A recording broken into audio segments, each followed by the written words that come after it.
Hello everybody, hello, welcome in. Who have we got in chat? Welcome Zoe, welcome N, Adult Colouring Finished Pages by N, welcome in. Yana, oh it's Natasha by Natasha, thanks Zoe for putting that in. Just been busy with work. Welcome Laura. And welcome Hannah, welcome to everyone. I have started a little bit earlier this week just because I'm ready and thought why not. Welcome to everyone in. I have popped a link in the chat because I was going to add it to the description, but I can't figure out how to edit the description of a live whilst live. There's probably a way to do it, but I couldn't figure it out. So I thought let's just pop a link to the book in a pinned comment in case anyone is curious, and I can refer them to that because it is a bit more of an unusual book. You don't see this one featured as much. I got this from Amazon Japan and it is by Yoshimi Sekiguchi, and I believe this is the same person who illustrated the, I can't remember what the, but it's kind of like a dreamscape one. Let me see if I can find it, the book that I'm on about. Yoshimi Sekiguchi. Yes. So it's the same illustrator who did... Oh.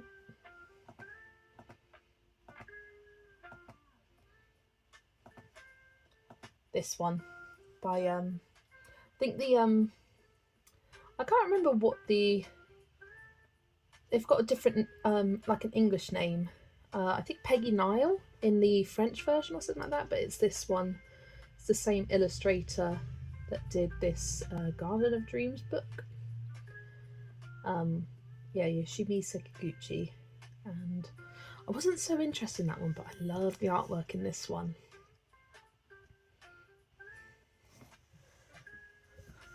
So I thought I would start today's live by just giving you all a quick flip through. And I do have a copy of this book, translated copy of all of the text. So I went through, translated it all and put it on a document you can print out just to have. You can tuck it into your book, you can have it to the side of your book. You just got it there as reference. But I think it's sometimes nice to have a bit of background information about your colouring books that you may not be aware of.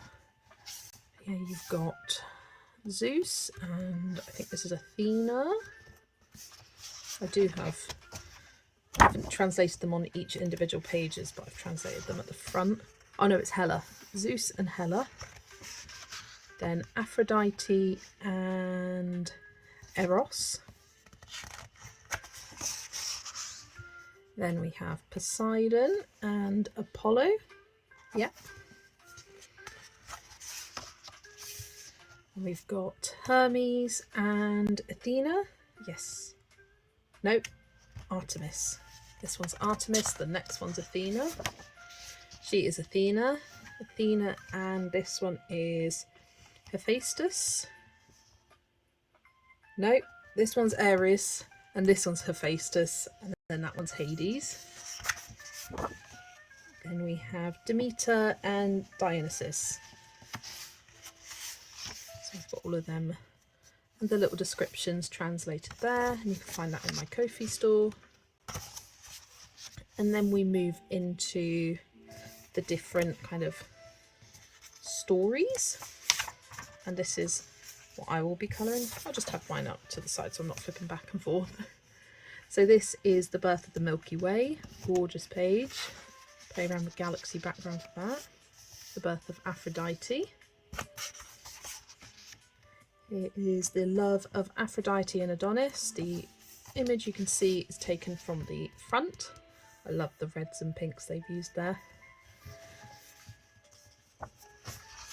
Then we have the Forbidden Love of Eros and Psyche for both of those pages actually. Then we've got Iris, Goddess of the Rainbow, and the Tragedy of Dryope. And here we have Apollo and the Nine Muses. This is the one I am doing today, Apollo in Love with Daphne. I thought that this page would go beautifully for all of the Castle Art pencils, the Harmonious set, the nice muted tones in it. And this is Apollo fell in love with a boy. And we've got Clytie in love with Apollo. Lots of people in love with Apollo apparently. Hades abducts Persephone, takes her to the underworld and the birth of spring. Narcissus in love with himself. And we have the Judgment of Paris. I love this double page spread with the fruit trees in the background. And this is the Love of Selene and Endymion. And then this one is Pandora's Box. And then we have all of the, let's put these sheets back in. Then at the back section we have all of the star signs, starting with Aries, then Taurus, Gemini, and I love these kind of stained glass borders. Cancer and Leo, Virgo and Libra. This is Sagittarius. No, that's Sagittarius. That is Scorpio. Scorpio and Sagittarius. Then Capricorn, Aquarius and Pisces. Kind of testing my knowledge of star signs there. But yeah, that is this book. And the page we are colouring is this one. So let me grab my scrap piece of paper, put that behind, and grab my swatch chart for the pencils. I'm not sure how I'm going to store these pencils yet. So I've still got them just in the tin and they're kind of in 3 levels, the trays. So I will probably be reaching over and just putting the trays out to the side of me there. Oh, welcome into Angie. Welcome, welcome. So I'm not quite sure where to start with this. I think I might start with the wreath part and pick out some greens. I'm going to grab myself a bit of scrap paper.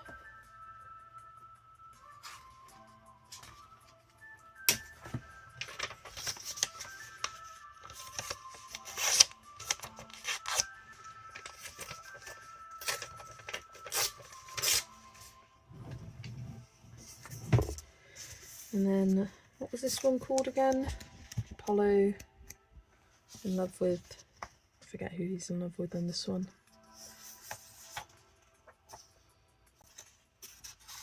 In love with Daphne. There's my pencil. I'll put it away. No.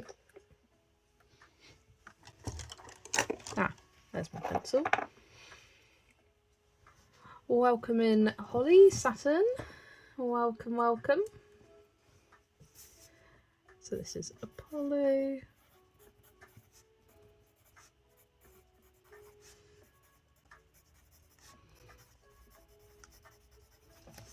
Apollo in love with Daphne. And then, because I want to swatch some pencils out here, I'm just going to get my pencils out next to me, ready to go.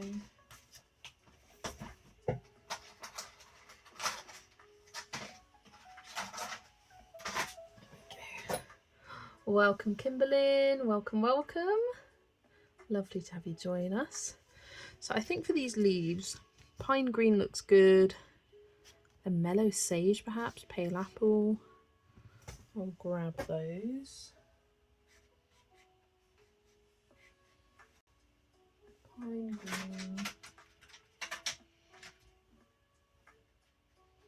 green, mellow sage. Let's grab a bunch of greens. Don't need that one.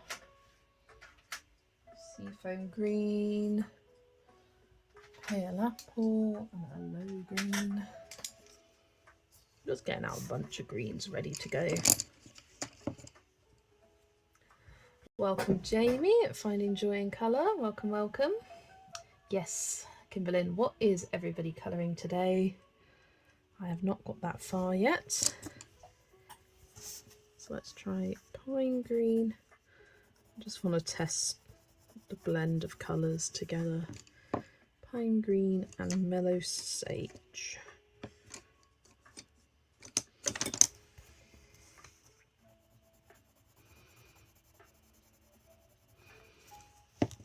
Now I might test pine green and seafoam green just to see how they look blended together.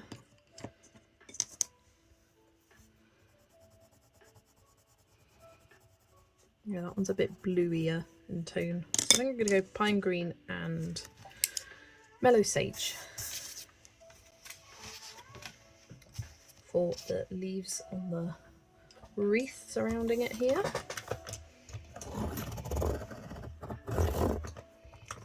So Holly is colouring in Dragonspell again. Are you still on the dragon fruit one? Are you doing a different? Good evening, Amy. Thanks for joining. Welcome in. And Angie's colouring a page in Cozy Cuties. Oh, love that. You've been doing a few in those, haven't you?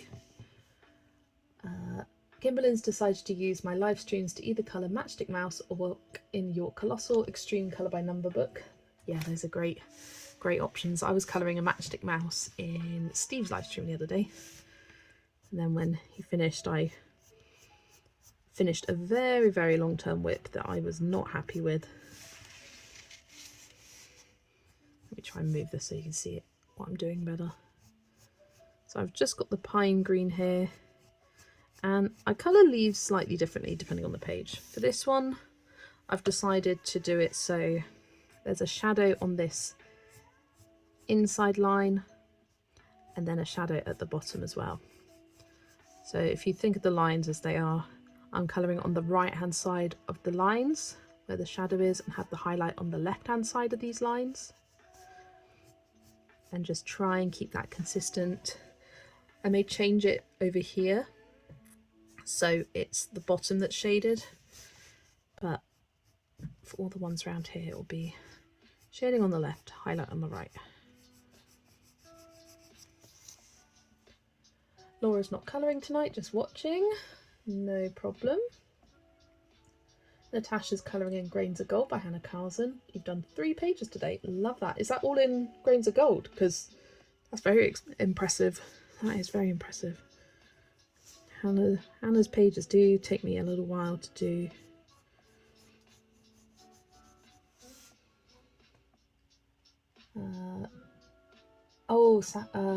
Holly's doing the Space Temple one. You need to finish it before Tuesday. Nice. The one with the dragon and the claw. Oh gosh, I am not looking forward to that necessarily. I find it quite intimidating, that page, but it'll be good to have the inspiration to get it done. I like that technique for leaves, Jess. I forget to use it a lot, but it looks so nice. Yeah, sometimes I'll do that where if I want it to look like quite defined with the highlights, I do that. If I want it to look a bit more subtle, I may just have the centre as the darkest part, shading out towards the light on the edge. So I change it up on different pages. It makes colouring leaves a bit more interesting. I do quite like colouring leaves a lot of the time. Wow, Natasha. 3 in one day. That is impressive. Is this page Orpheus and Eurydice? Eurydice? I don't know the pronunciation. No, it's Apollo and Daphne. So this is the story of him getting his laurel wreath. I can read you out the little description that I've translated. It is the translated version, so it's not perfect. So, Apollo in love with Daphne. One day, Apollo teased Eros, and in anger, Eros shot a Apollo with a golden arrow, causing the nymph Daphne to fall in love with him. He then shot Daphne with a lead arrow, disgusting Apollo. Apollo desperately courted Daphne, but she continued to flee. Just as he was about to catch her, Daphne's father, hearing her wish to preserve her virginity, transformed her into a laurel tree. Apollo was saddened and made the laurel tree his sacred tree and began to wear a laurel wreath. So that's the story behind that page. And that translation is available in my Ko-fi, which is always linked in my description. Jamie's been trying to finish a page in Mythographic Fairy Wonderland. Lovely. I haven't finished any mythographic pages this month yet. Need to get the Dragon Spell one done. Then I've got a few planned for next month as well. Your name is Natasha, but if you want to make it easy, you can use N. No problem. Natasha is easy to remember as we got the N to prompt us.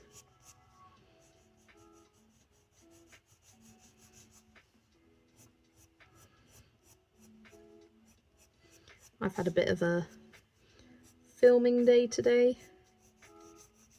I filmed the rank and rate that went up today, prepped the next one, and filmed a tag video that I've created that will be going up soon.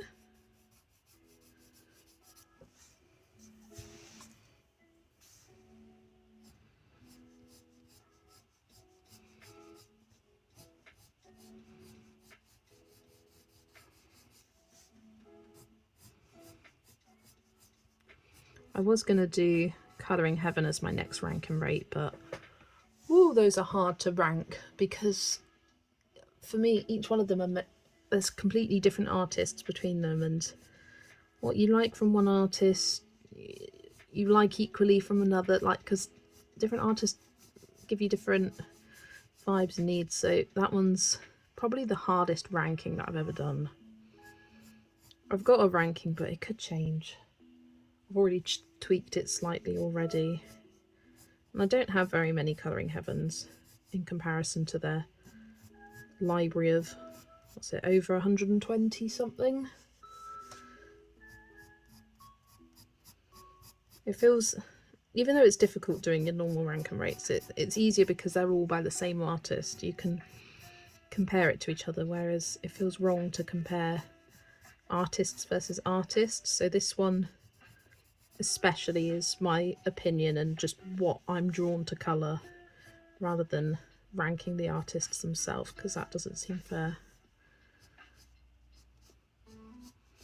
And some of them are just one artist, some of them are compilations, so it does make it really tricky to rank. But I've got it prepped, and that's going to be the next one coming up. I was feeling the need for something a little bit easier, which is why I did Melpomene and Kanoko next, as there's only 4 from one and 5 from the other, so a lot easier for me to determine the rankings for them. Hi Raven, welcome in. Amy has dipped her toes into filming and quickly realised it's a whole lot of work. You all have my respect. You get more used to it, Amy, that's for sure. Like for me, filming and editing a video which I would see as quick, like a collection video or rank and rate, something where the only editing I'm doing is me clipping between me taking a book out of frame and bringing the next one in, so you don't hear me chucking the book on the floor and my chair creaking as I turn. I just kind of snip bits out. I still have my how to start a colouring YouTube video planned and in the works. I just haven't been in the best filming mood this month,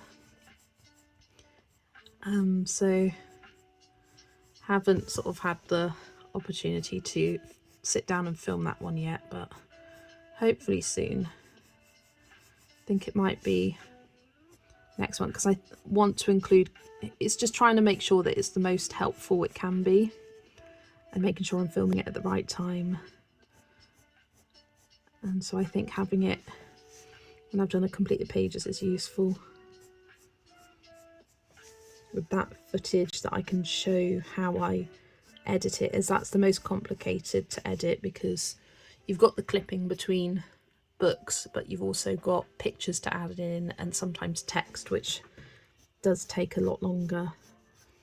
But I'm a very, very simple editor. I try to make it as quick as possible. I don't watch all my videos the whole way through. I barely listen to any of it. If I know there's a bit which I need to cut out, then I will. But most of the time, I just let it go. Let the mistakes happen. Embrace them.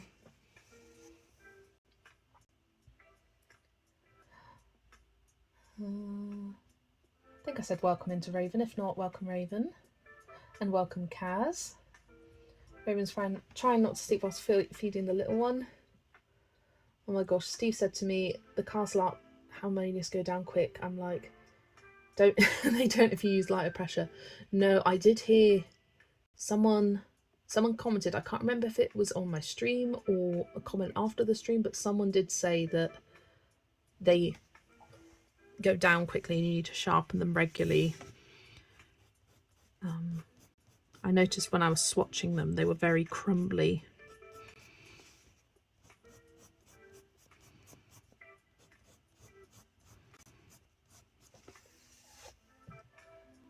You're watching my new video from today, Jess, and agree with your number one pick for both.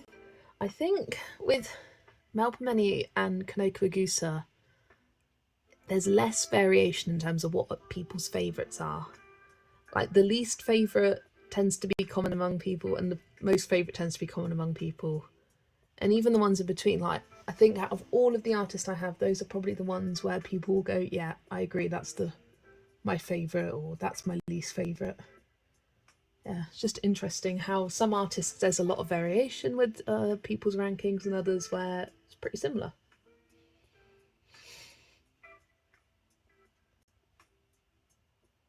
Speaking of rank and rate, I rewatched your mythographic rank and rate the other day, and there are good spaced timber pages in Paradise. Too bad your randomizer didn't pick it. Yeah, the randomizer did pick a few mythographics. It was a very good girl, and picked 2 of my untouched ones, which I was very happy with.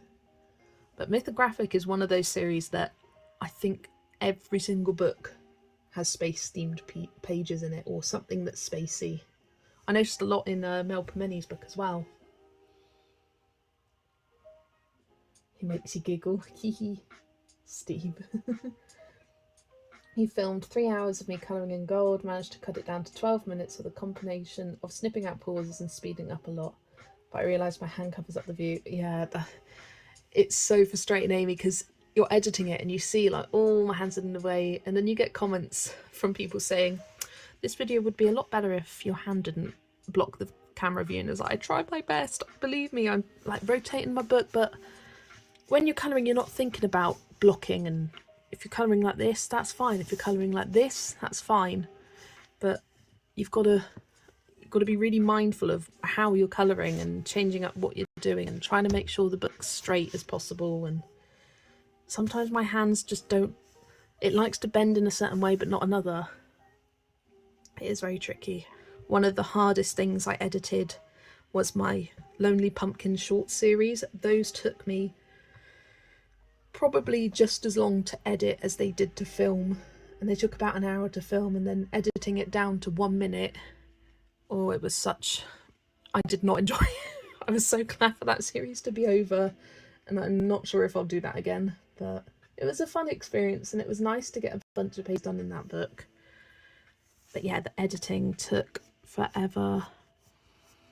I was just snipping things down, making sure that it had a good flow and wasn't too jumpy between bits. It was a struggle. I got there.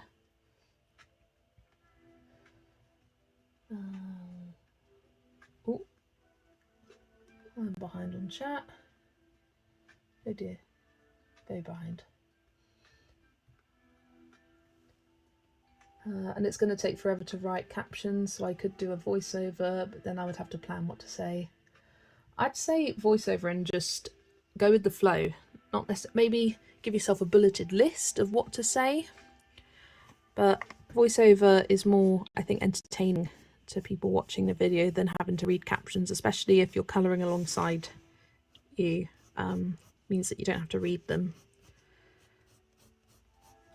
But I've occasionally done a voiceover, not very often though. I sometimes will do several takes because I don't like how I said something, so I'll do another take, and that's the beauty of voiceover. You can just change it if you change your mind of what you want to say. Yeah, that's kind of the reason why I don't like doing colour-alongs. I much prefer lives where I can chat what I'm doing, chat with you guys. There's no pressure of me having to edit this after it's all done.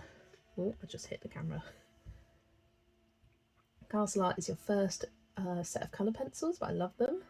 Yeah, this is my first time using the Castle Art pencils. Never had the Castle Art golds, but they're going down nicely. They are. Yarn I found with the harmonious light layers will help not to wear them down so fast. Yep, good. Tell that louder for Steve. Steve, do you hear that? Light layers will not wear them down so fast. Zoe's been colouring a page in Symphony, and I've been switching to saying I hate the Ambrox dry on the paper to saying I hate the paper. I'm not sure which is the issue, but one of them is. I personally love, and all I've used in Symphony of Cute Animals and Kingdom of Curious Creatures is polychromos, because the paper's very smooth and I like the polychromos on smooth paper. I like it on that. I liked it in Nature Mandalas, in Stratton Peterson's books. I just find the pencils glide on the paper beautifully and just the colour lays down nicely. The same for Kirby books as well. Ashley loved how long that video was. The which one, the mythographic or my autumn randomizer? Well, both, but the autumn randomizer. Yeah.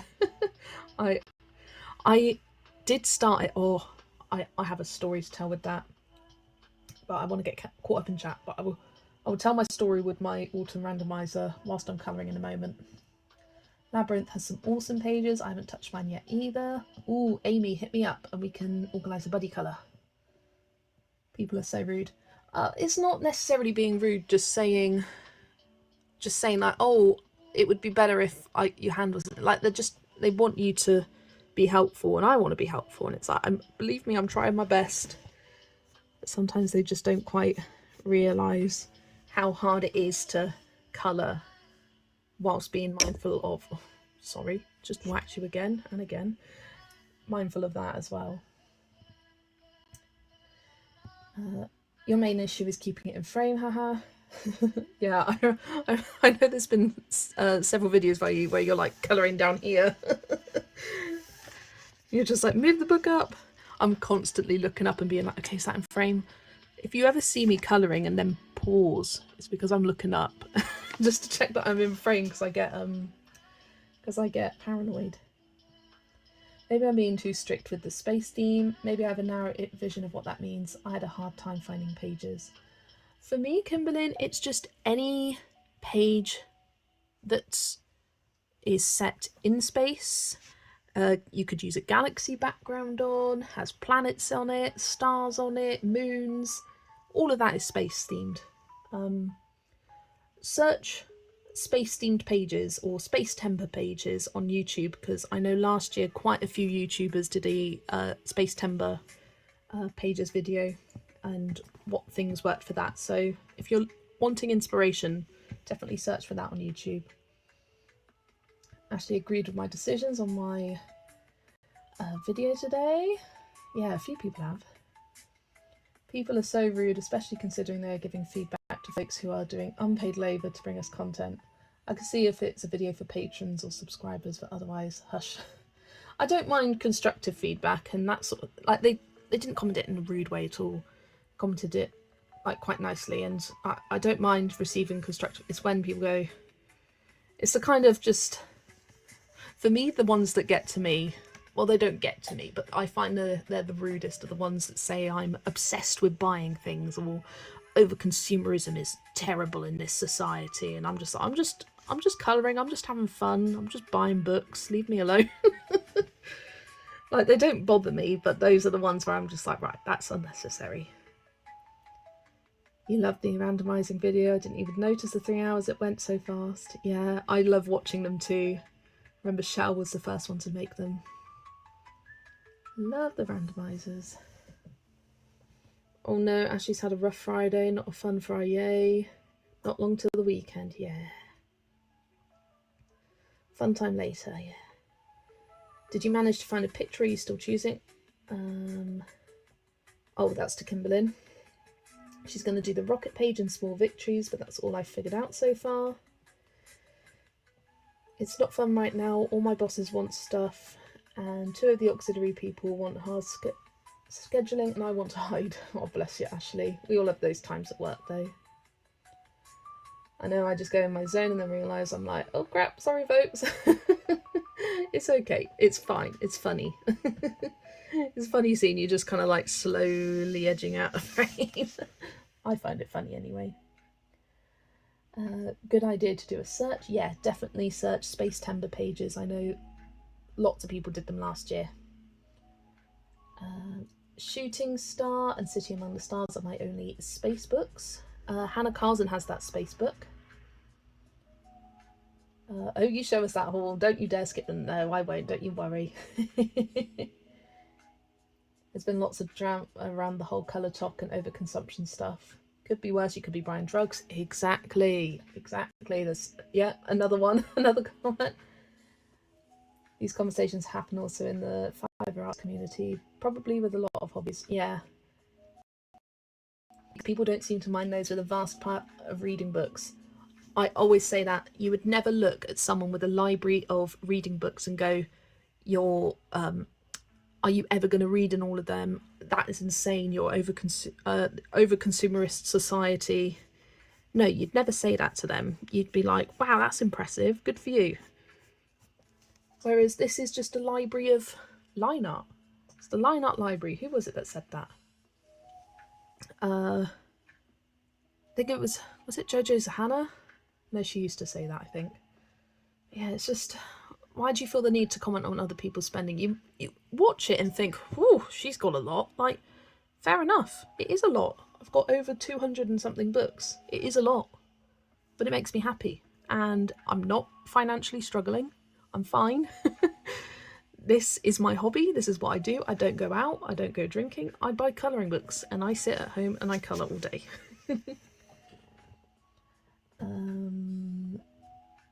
Zoe's BRB.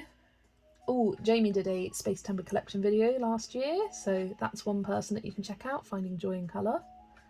Will I be getting the new RJ book? I'm 50-50 on it. I think for me it's a no. I need to be a little bit more selective with my books. And steampunk for me just isn't for me. Like, I liked the pages in Lost in Time as well, but I still haven't got that one. I don't think I will. I'm not feeling like I'm missing out on it. And I'm trying to think, okay, do I actually want this, or do I want this because everyone's going, yay, I love RJ Hampson as an artist, but I've already got so many of his books that I haven't coloured in. I'd rather be colouring in those than these 2 new ones. So I don't think I will be getting it, but I always look forward to seeing what he creates next. And I really enjoyed watching his flip through and him talking about it, all of the pages. The only one I've been a bit critical of is the self-care skin products routines, and only then because my 10-year-old niece seems to think she needs retinol now. Yeah, there's been a big problem of kind of like tweens overrunning shops where they sell beauty products and then trying to like do skincare routines when they haven't even reached puberty yet. And it's just like, all you need is like a face wash at that age and you're fine. A bit of moisturiser. A lot of these products, I find if they took them out of their routines, they'd probably be fine. But for me, it's more the fact that they just buy things and then don't use half of it. That's when it is a waste, because colouring books will never expire. Skincare products, those do expire.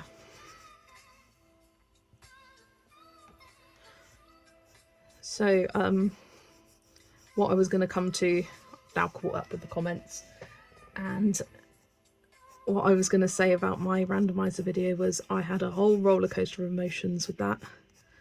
I had added the clips to my editing apps so that they were ready to go and edit whenever I felt like it.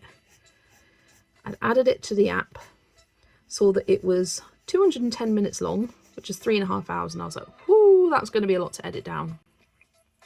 I opened it up the other day to edit, and with my editing app, if something has been deleted, it comes up with an error message because it obviously can't find the source and it goes wrong, and I'm like, no, it's deleted. I've accidentally deleted one of the clips and it was 33 minutes long, and I went through my trash on my phone with the photos. Definitely wasn't in there. I'd already permanently deleted it. There was absolutely no way of getting it back. So I was like, no, I'm missing part of the randomizer.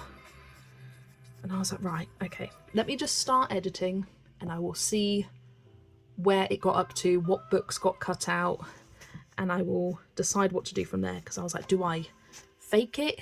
Do I then like randomize, say, oh, this didn't randomize, but here's the books, and then fake myself choosing the pages again? And that wouldn't have felt authentic. It would have felt weird to kind of recreate my reactions to being like, oh, I like this page, I like that page, let's flag this one.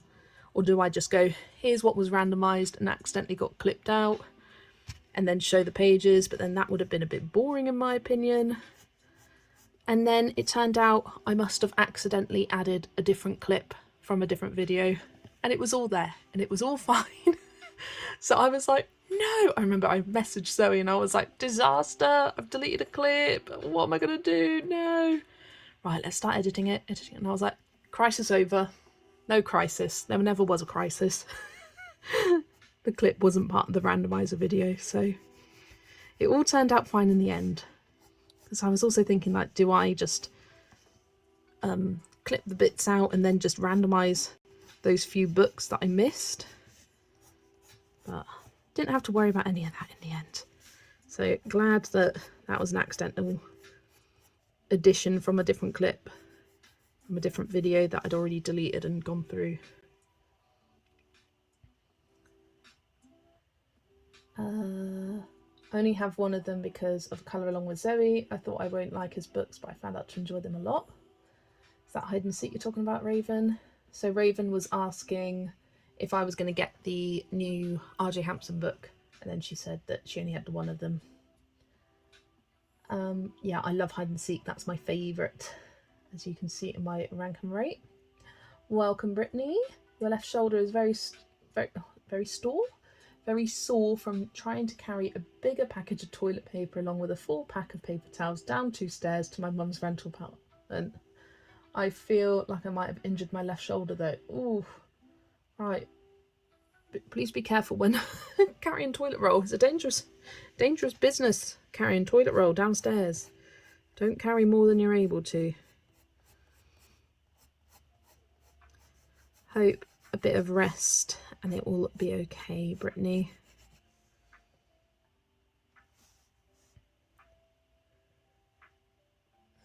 Raven's now an RJ fan. Yeah, I was like that too, where I saw his pages and I was like, they're lovely, but I don't know if I'd colour in them. Then I decided to get 2 books. I started off with Lost and Found? Yeah, Lost and Found and Serendipity. And as soon as I coloured the first page, I was like, yep, I'm hooked. I'm an RJ fan now. And the collection just grew from there.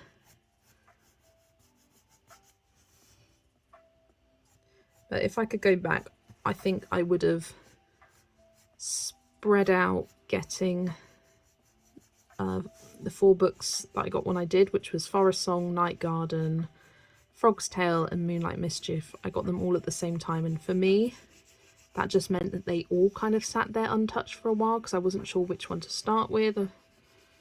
Whereas I think if I got 1 or 2, then I would have been like, okay, let's focus on this one now, and then I could get another one. But I was just excited. Oh well. RJ Hampson's going to be my focus artist for September, so I want to colour in all of the ones I have untouched so far, which is Forest Song, Night Garden and Moonlight Mischief, and then hopefully do another page in Mountain King, Serendipity and frog's tail because I've only done one in each of those. But the focus is on the 2 untouched ones. Having Lost and Found as a project book and colouring in that every month it almost takes up my time for wanting to colour R.J. Hampson books, so that's why I've neglected the others. Then a few more in Hide and Seek because of Zoe's members colour along. And Around the World I was also doing as a project book.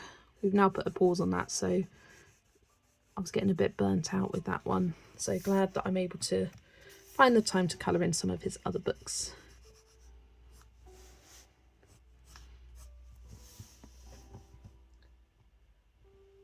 Always take 2 trips and take the time, then hurt yourself. I don't bounce back, lol. Yeah.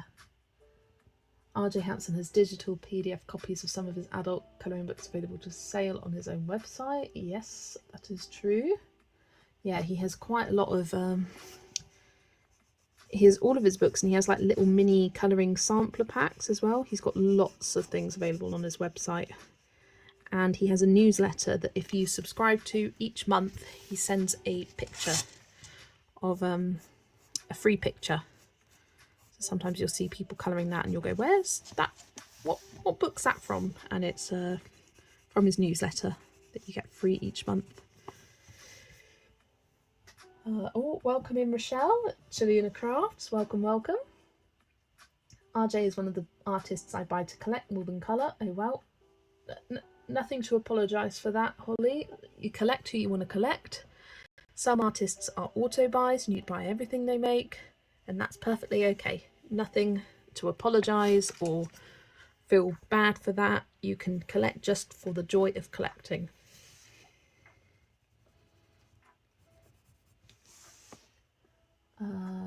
Kirby Rosanis has a new book coming out on October 8th, one day ahead of his anniversary book coming out on the 9th of October.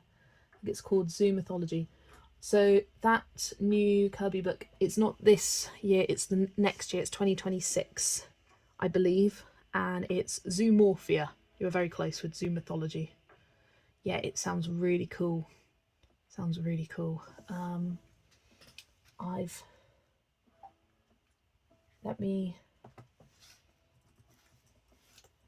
have a wish list of upcoming book releases that I can share the link with you in chat, and I've now started to put them in the link. I've now started to link this upcoming book releases list for the in each of my descriptions of the videos.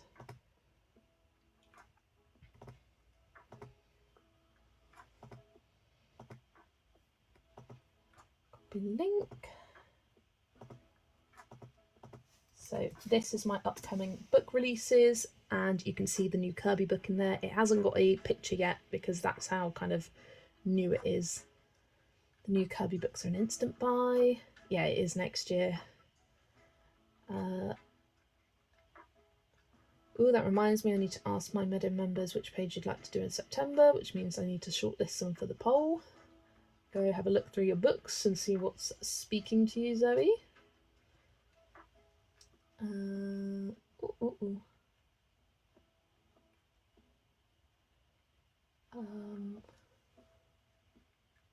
Like beautiful. And I think I've got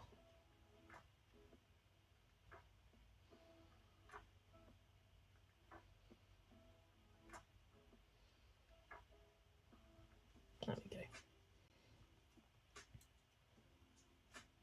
Colouring Heaven / Anthem Publishing have a sale on until the 26th of August. Ooh, I didn't know that.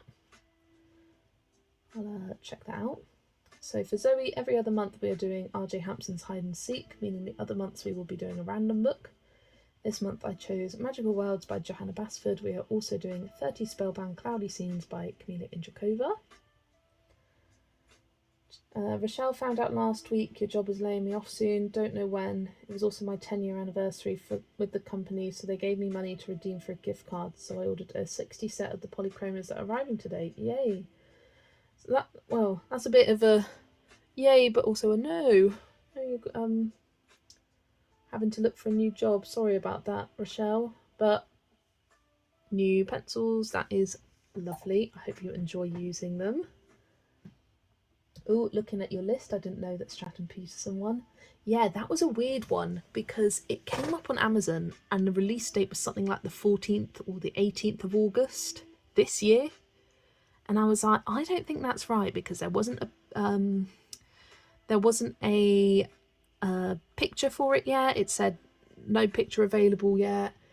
Lomart hadn't advertised it. They tend to send books out, and they'd just done Language of Flowers. That was the 31st of July. And sure enough, after the 14th of, or whatever date it was, I checked the day after, checked back on it, and it had changed its publishing date to, I think it's March next year or April. It was somewhere early next. Oh no, oh, that's the date I added it. Let me check. It is, they've changed it to March next year, so not too long to wait, but it sounds beautiful. I always love Stratton Peterson's work. She's definitely a must buy for me, an auto buy. Hello Paulina, welcome, welcome. Hope you are doing well today.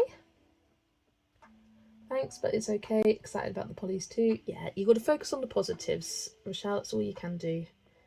And hopefully you find a new great job soon. Paulina's not great. Made a bad fall, so bruised up and muscle pain. Oh no, not another one who's in pain, hurting themselves. Sorry, Paulina. Hopefully you rest up, take some time to heal, and you'll be on your way up again. Kirby has been in Africa or something recently, so he's probably drawing the new book right now. Ooh, exciting. Hi Kate, welcome in. Welcome, welcome. Yeah, there's lots of books on this upcoming releases list that I'm really looking forward to. I'm really looking forward to the Mythogothica by Fabiana Attanasio. She's shared some pictures on Instagram and they look amazing. Really looking forward to the new Melpomene book, Flower Fantasy. Million Dragons sounds amazing, and A Million Hugs and Kisses by Lulu Mayo. Mythographic Alice in Wonderland, that's I think June next year, it's summer next year. Fairy Folklore Mythographic sounds amazing. An extensive list, it's kind of the ones that I'm most interested in. It is very kind of, it's a little bit of a selfish list, it's like what do I like? But I kind of tried to put a variety of artists there, like the big artists that are coming out.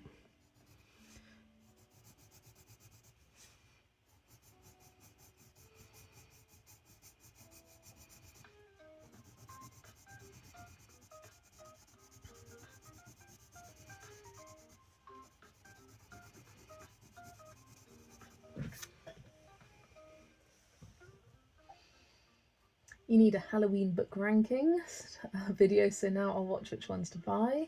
I do have a Halloween pages video that I did last year. Talked about it in my last video, but I did some seasonal pages. I did autumn pages I could find in my collection, Halloween, I think I did spring, Christmas and mermaid ones. So I don't know, maybe I need to do another round of that, starting with Space Timber. I really love going through my collection, although that would take me a long time and I would have some huge stacks of books to go through, but I find it a lot of fun. And I've also used it as a reference for myself going back.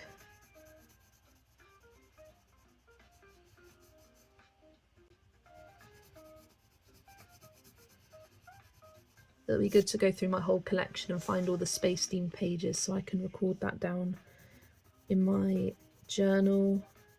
Thinking of adding tags to bookshelf for different seasonal ones so I can see it there.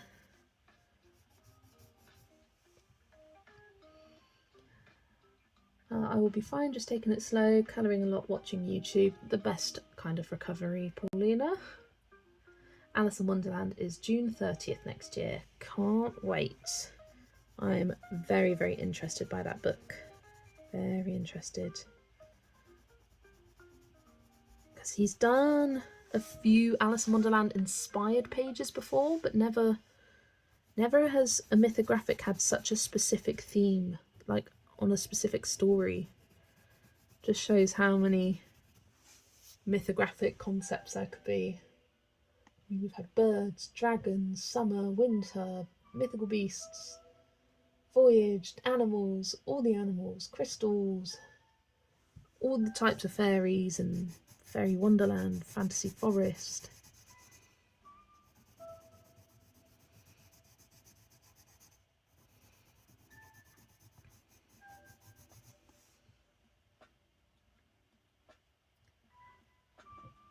Does anyone own any books by Kitty Willow Wilson? I've never even heard of them. Let me Google.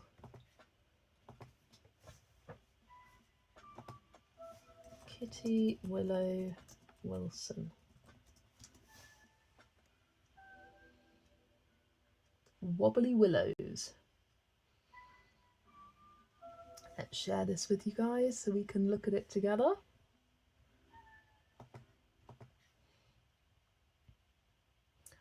Ooh, cute.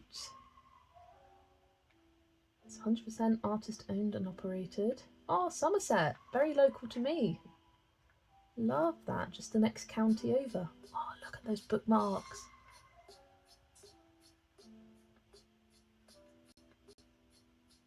Stickers are so cute. All paintings, shot by category. Prints, stickers, oil paintings, greeting cards.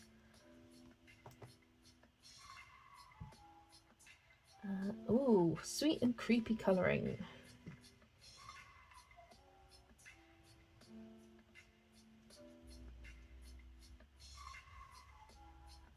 Ah, I have seen this book before. Can't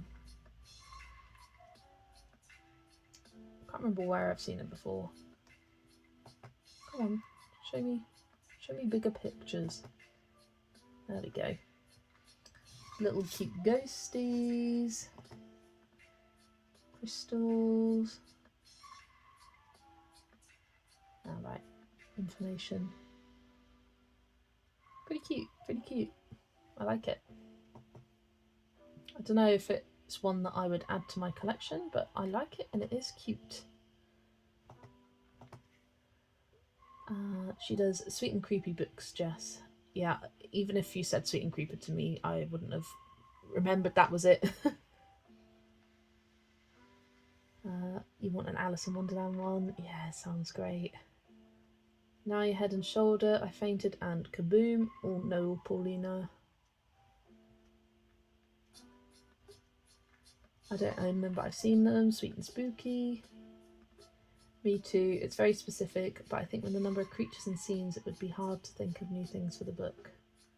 It would not be hard to think of new things for the book, yeah, especially if it uses through the looking glass too. Yeah, like a whole like Jabberwocky page, a Mushroom Kingdom, crazy tea parties. Like there's so much you can do with Alice in Wonderland. There's so many Alice in Wonderland themed colouring books out there.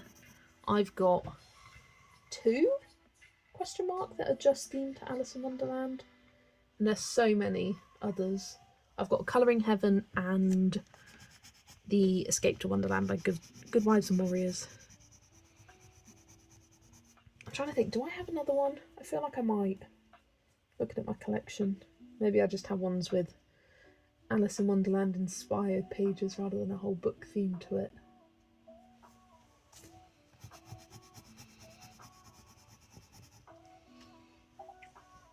The walrus, the crocodile, yeah, like the Great Caucasus race. I can imagine that in Joseph's style.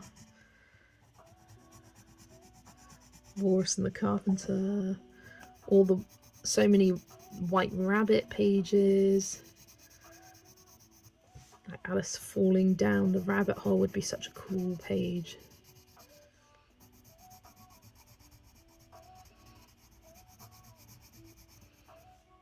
I think it will definitely be a very popular mythographic. lots of people.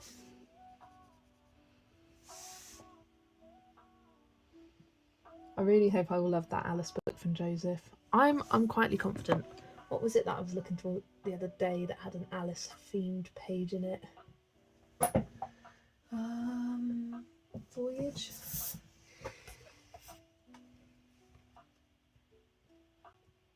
I know he's done pages with Alice in it before.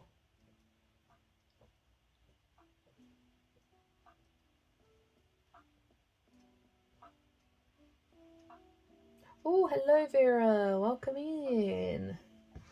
Welcome in. Nope, doesn't look like it is Voyage. Looking through one of them earlier and it had some men and it was definitely Joseph. Was it Wild Summer?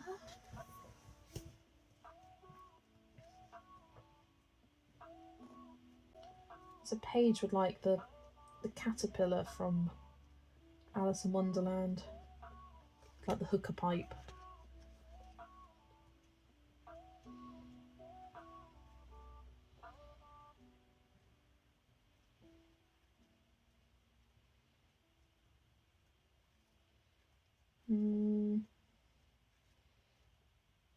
No, it's not that one.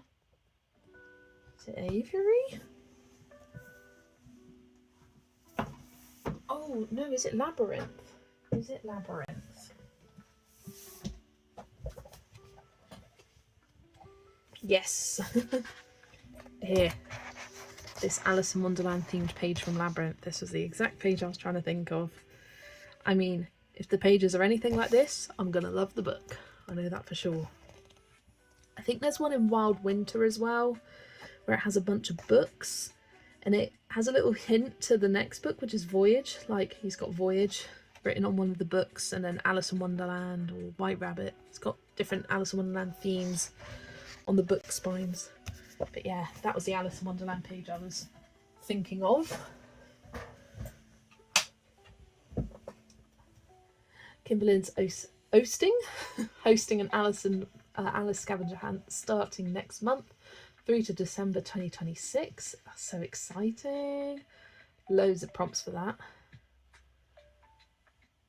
Kate's got Escape to Wonderland, Tea Party pages, Bread and Butterflies. Yeah, a Bread and Butterfly. Love those.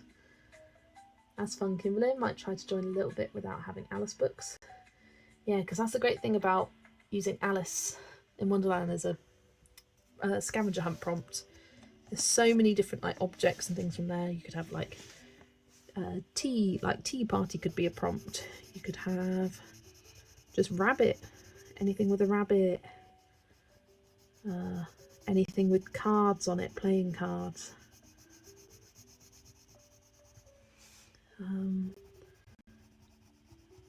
Something with hats for the Mad Hatter. Colouring unnatural coloured cat for like the Cheshire Cat.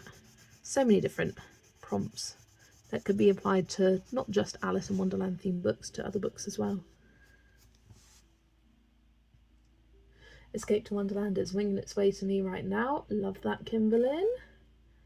Amy's attempting my Lulu Mayo scavenger hunt, colouring a page with a turtle and some bubbles. I am also colouring a page with some turtle and some bubbles right now in Lulu's House of Wonder. That was a good opportunity for a 2-for-1 prompt, turtle and bubble.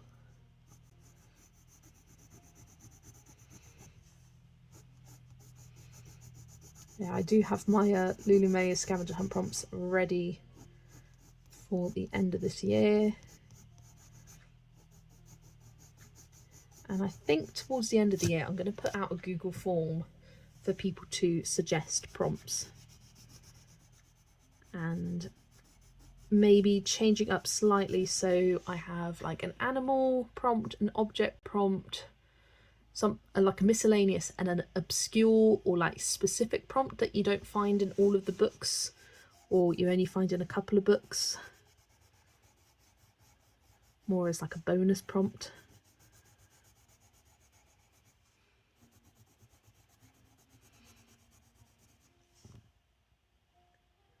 You haven't done any of the Lulu prompts this month.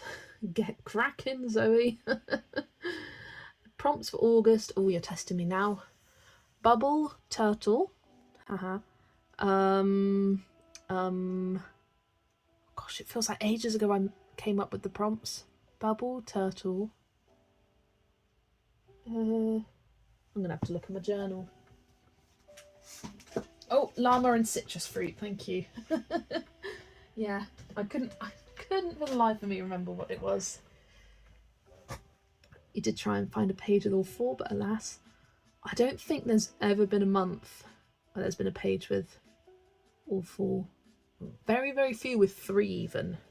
Most of the time it's just 1 or 2. I find a lot of pages with 2 at the prompts, but not barely any with more than that.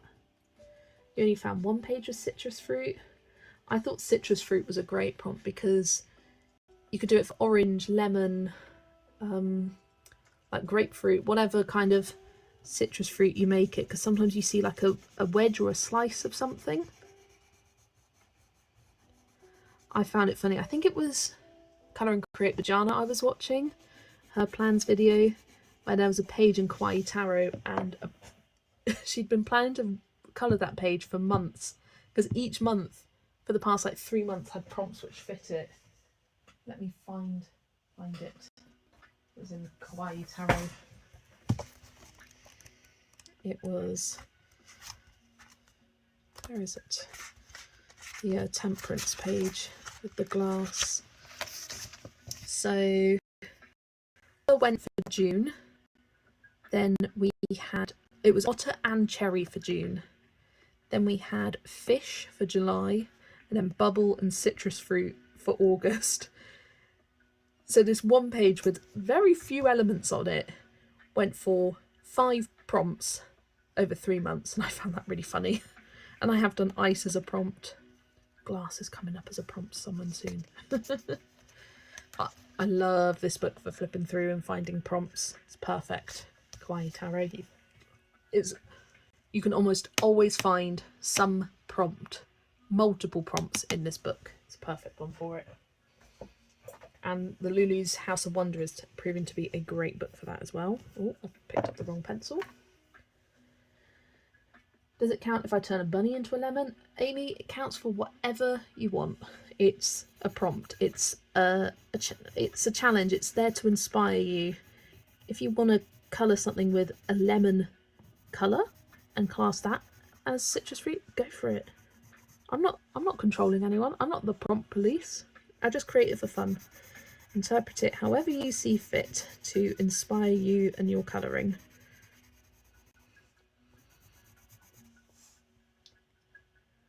You only found 1 page of citrus fruit and you had 5 books to choose from. Ooh, which books do you have, Kimberlyn? You haven't found a citrus fruit yet, Amy, either? Or it's a lovely book, but the paper, yeah, the paper in the Kawaii Tarot is rubbish. Zoe and I were saying the other day, in fact Zoe was saying, that they should reprint Kawaii Tarot with the paper from Lulu's House of Wonder, because this paper is what the paper should be. It's thick, one-sided.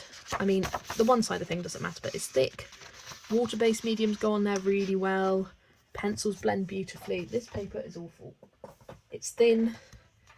Everything ghosts through, like even water-based marker ghosts through. You can see here, I only ever use it for these single-sided pages at the front. I wouldn't use it for any of these at the back. Yeah, it's terrible paper, but some pencils work on it. Black Widows work well, Artex, Arteza, Prismacolors, those all work well. Polychromos really don't work well. The only page I used them for was this one, and I remember it took a lot of layers to get any kind of smooth coverage down. And even now it's quite textured, the pencil. Grr, lemons. Zoe has a thing against lemons. And I like to mock her for it. Every time we find something with lemons on, I'm like, oh, yes, lemons. How long are you going to do the prompts? Will you continue next year? Yes, I will be continuing next year. I was feeling a bit burnt out by it, but I got a new kind of wave of inspiration and thought who's to say I can't repeat prompts?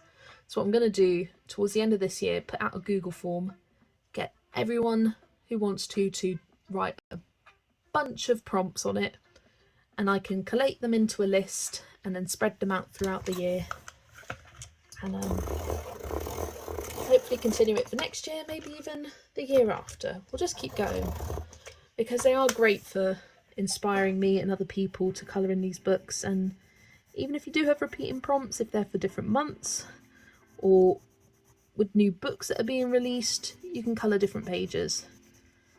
There's so many different pages for each of the prompts as well, so I think repeating prompts is okay. You've got kawaii cuties, llamas, sloths, magical creatures and sea creatures. Right, kawaii cuties. Definitely got a bunch. I'm sure it's got citrus fruit in this one. I'm going to say this and then I'm going to flip through and be like, yep, nope. Pretty sure I found some though.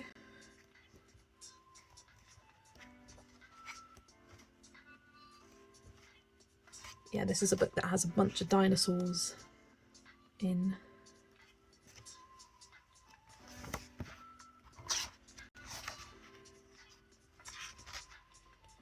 Yeah, it's like all the pages with the food on it. I'm like, scanning for citrus.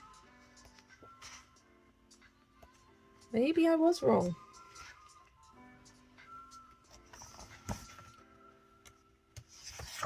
Is it the same publisher? It's the same publisher, just different paper. Because I had a look. For me, it was printed in different countries though. But it is the exact same publisher. It's very strange how the paper quality has changed so much. Okay, there are no citrus fruits in this one. I kind of can't believe that. Wow. Even pencils, because the line-up will get imprinted to the next page in that book. Top tip for that, put a scrap piece of paper underneath. That's what I do for all of my colouring. I always have a scrap piece of paper underneath, because even in great quality books like Maria Troll's, Hannah Carlson, if you colour, you'll get the imprint of the line art to the next page. So if you put a scrap piece of paper in between, it just prevents that from transferring onto the next page. So I always do that every single page I colour.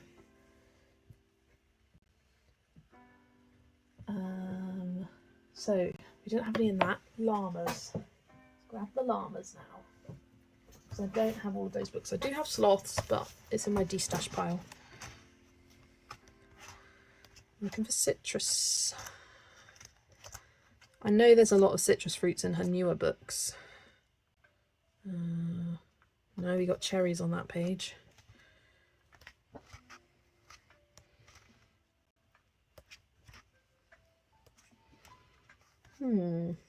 Got an apple on this one.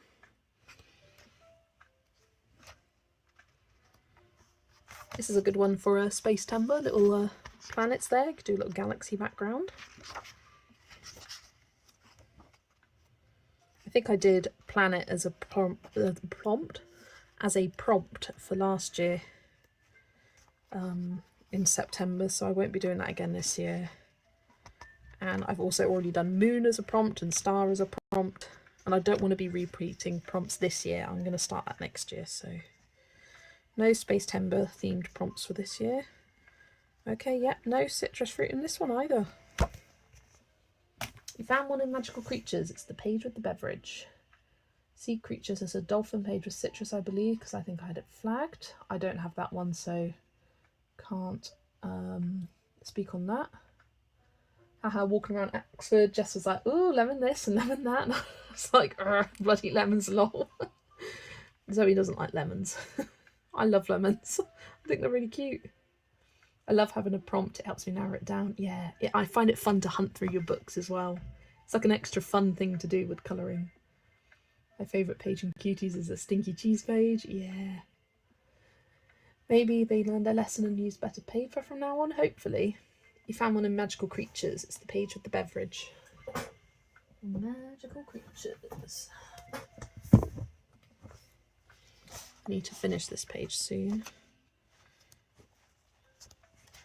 And it's so easy to flip through pages and just completely miss a prompt on a page as well, because the pages are so detailed, and it's hard to remember all 4 of them as you're flipping through as well. Like, you remember one and not the other, or you'll be searching for one and then don't see the others. You're kind of blindsided by them. Yeah.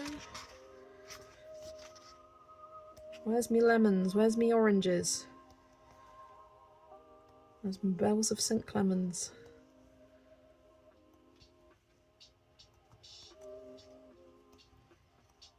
Couldn't find any in that one. Page with the beverage. Oh, here. Yeah. Citrus fruit there. Because, yeah, I thought I'd call it citrus fruit because that could be a lemon, it could be an orange, it could be a lime, it could be whatever. So that's why I did the prompt as citrus fruit rather than one of those specific ones. Oh, it was magical creatures mine was in. Yeah. I love lemon flavoured stuff. I just don't know what on my cushions, curtains, duvets, or even my colouring pages, lol. I just love fruit. I love fruit as patterns. I love fruit for their aesthetic value. I just love them. I think they're cute. Right. Just messed up my order now. Just shove them in wherever. Do the drink with unicorns? Haha, definitely not dolphins, Zoe. Oh, hello, Yolanda. Welcome in. Welcome, welcome.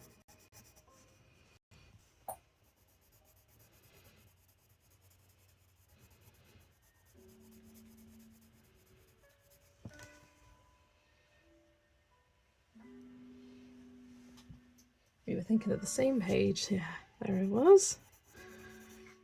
See, that just goes to show how you can miss prompts even when you're directly looking for them.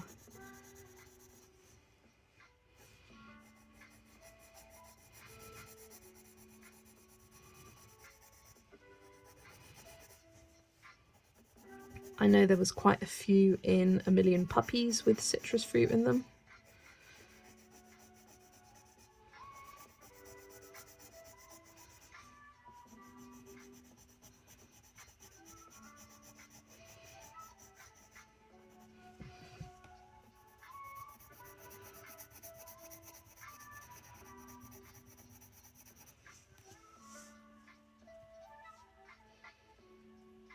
Also, hey Vera, sorry I missed you earlier. Steve was talking about the imaginary Alien Worlds 2 today and saying the Zoomorphia book is going to be 2 animals combined. No idea where he's getting this info from because it's not on his Insta or Facebook. Yeah, the other day Zoe messaged me saying, Steve just said that Kirby's working on Alien Worlds 2, and I was like, is he? So I went on his Instagram, checked every recent post, read the captions and everything. Nope, nothing there. And I was like, where's he getting this information from, Zoe?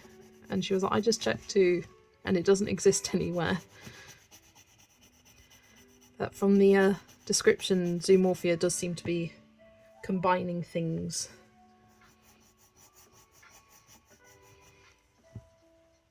Steve is living in an imaginary world. But other than that, he's better, thank you.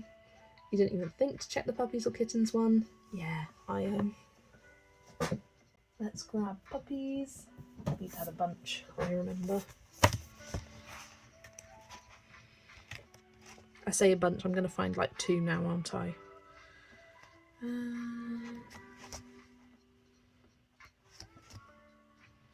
was one specific page I would have loved to get coloured, but I don't think I will. No. So there's lots to look for on these pages. Citrus fruit, and this lovely little ice cream sundae here, so that's one page in there. Another one on this one, something down there. Got watermelon on here and a pineapple. Not citrus fruit though. I suppose that could be an orange if you wanted it to. You could make that an orange.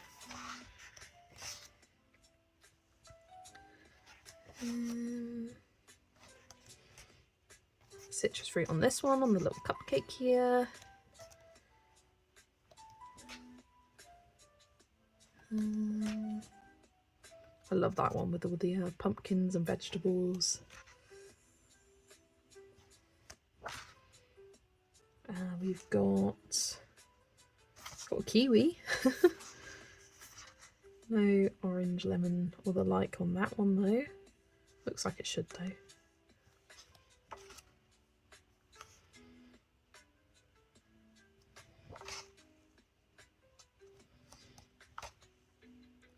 Yeah, I do have a list of prompts that when I look through books I go, oh, I should do that as a prompt. I should do that as a prompt. Let's make that a good one for bubbles. This was the one that I love. Citrus fruit here, kiwi as well. Quite a few kiwis in this book. Do we have any on here? Yeah, we got one here on the cake there. I love that little turtle.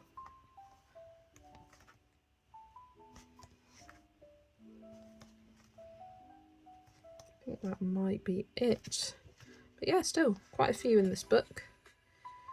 Have we got one here? No, we've got strawberry, we've got grapes, but no citrus fruit. So yeah, a few options in A Million Puppies.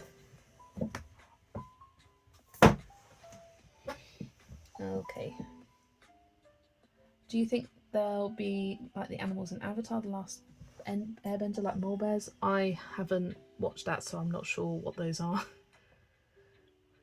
I literally just gave him my phone because he was insisting it was on Insta. I said, find it then. Spent 10 minutes scrolling and was like, it must have been his Facebook then. I was like, well, find it again.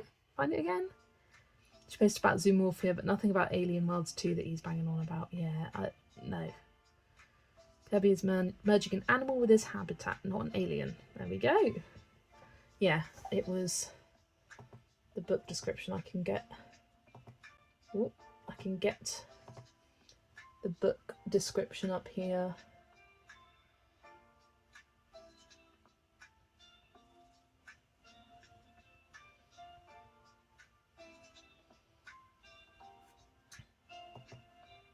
So it says, a collection of stunning colouring designs based on imaginary animal hybrids. Each fantasy combination has been inspired by real-life connections like mimicry, habitats and survival strategies. From the butterfly tree frog camouflaged in lush rainforest canopies to the eagle cheetah soaring the skies at lightning speeds. So yeah, it sounds really, really cool. I cannot wait for the book. Sounds amazing. It kind of gives me kind of worlds within worlds kind of vibes, where it's kind of that idea of merging things with other things.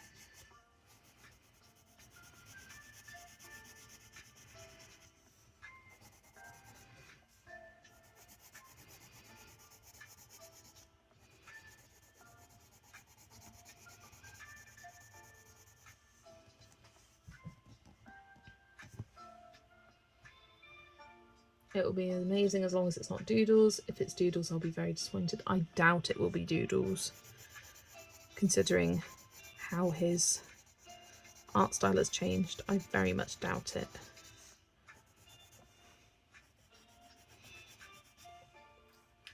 Avatar is full of animals like turtle duck, ostrich horse, cat gator, badger mole, etc. Oh, that's fun. So it does sound like it might be similar to that. Okay, I was a little busy with other things, posting a video, but seems like enable evening now. Luckily, I missed a book where you were all talking about. We were talking about Kirby's next book, which is next year, so you didn't miss out on that much enabling. It's when is it? October 2026. So yeah, nothing you have missed out on that's already out or recent. Guess Steve is just trying to manifest it.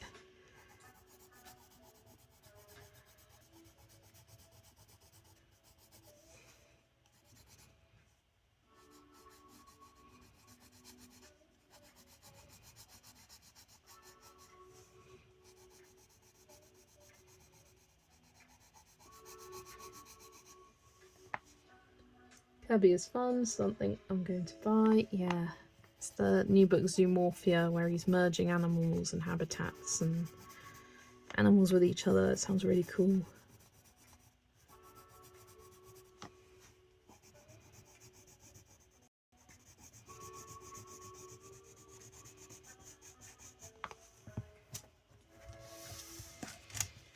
Hopefully I finish these leaves soon. Feels like I've been colouring for ages. It's been like an hour and a half of just these leaves because I keep getting distracted and talking.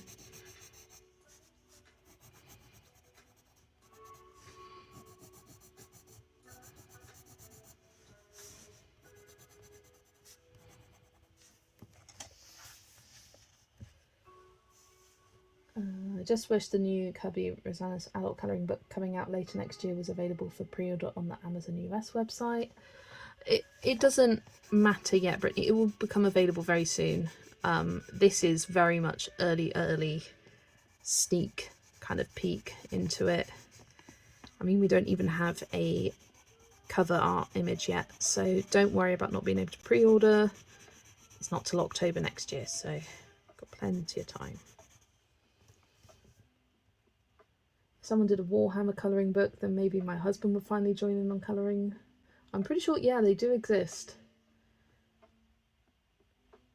He said to me the other day, "Where is so-and-so?" And I was like, "You mean the thing that's right in front of you?" That does sound cool. Yeah, there's definitely Warhammer books out there. It's to generate hype. Well, yeah.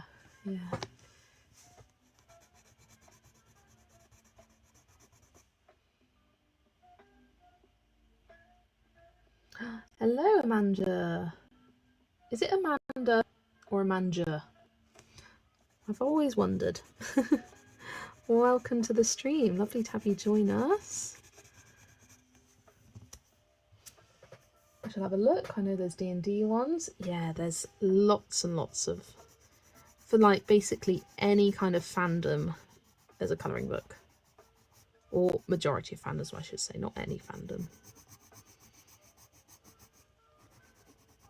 But the vast majority.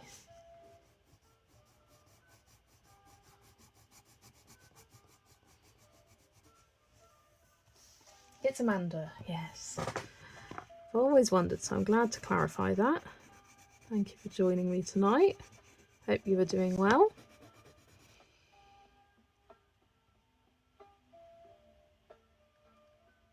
OMG, I'm so stupid. It's D&D, Amy.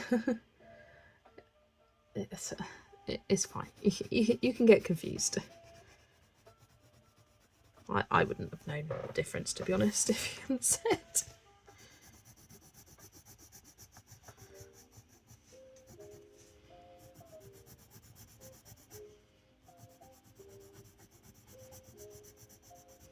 Right, I'm done with the leaves. I will probably go over them again, but I'm done for now. Or at least I'm done with this wreath. I think next I want to do... Let's do their skin. Let's do their skin and get that done. So I'm going to grab wheatgrass here and a bit of pavilion grey I think would be good, and calamine. So let's grab those pencils.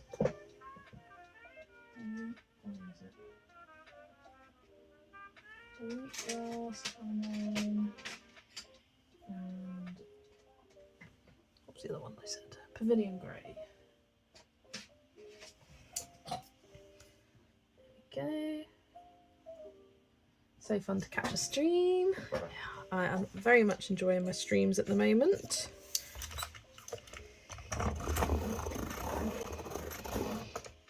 Oh, Zoe thinks she's found one. Right, I'm going to start with Pavilion Grey for the shadow on the skin. So I'm going to start... Oh, it looks quite purpley though. Now I'm laying it down. If I go light layers, it should turn out fine.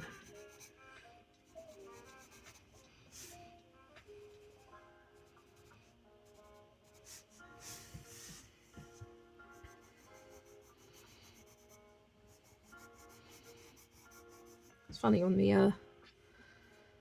On the swatch sheet it looks a lot pinker. And here it looks a lot more purpley laid down. But I will work with it and it will be fine.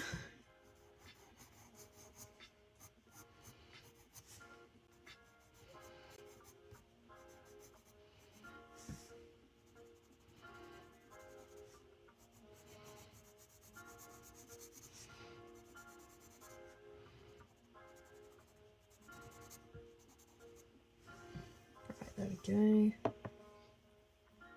Hello Catherine, welcome in. Just finished eating, time to relax and have the women's rugby on. Not sure if it's AI or not. This book says 27 books in the collection. Jess, you used 2 colours for the leaves, is that right? Sorry, I got so distracted by the lovely people in chat. Yes, I will say which ones I've used. Where is it? Is it these 2? Yeah. I used pine green and mellow sage. Once the live stream is finished, I always put the list of pencils that I've used in the description, just in case you want to reference it after the fact. I'm going in with wheatgrass now for his skin. Yeah, I'm just going to colour all over.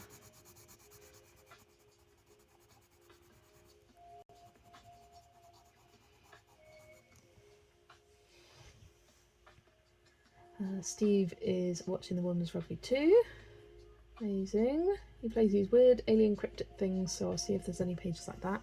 I'm pretty sure there's a cryptid colouring book. If you search cryptid colouring book, I'm sure there's something that will pop up. And like Critical Role, there's a lot of Critical Role colouring books. I know Amy from Amy Ward Art has featured a bunch on her channel, as well as Erica for Elm Colours. They colour in some Critical Role books.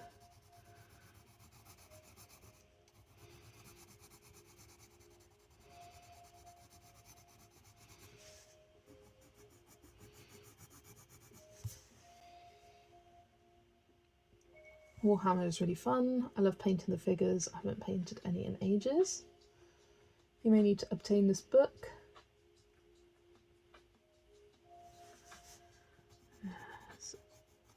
Those kind of things are stuff I've never even dabbled in. I think I would enjoy D&D. It does sound like something that I'd be into. Right, he's definitely looking pale. I want to add a bit of blush with calamine, just adding it to his cheeks. Just a little bit. I don't know whether to add any of the brown in. I think that would be, these browns are way too dark. Because I used this for the shadow, but it didn't quite give the shadowy effect that I wanted. And then went over all of it with wheatgrass. Let's go over with the pavilion grey again. Because I am challenging myself on this page to just use the Castle Art Harmonious pencils. Otherwise I would pull out something from another set. Wheatgrass is good for a skin tone, but to be able to shade, I think I need something else. It's okay though, it's okay. We're making it work.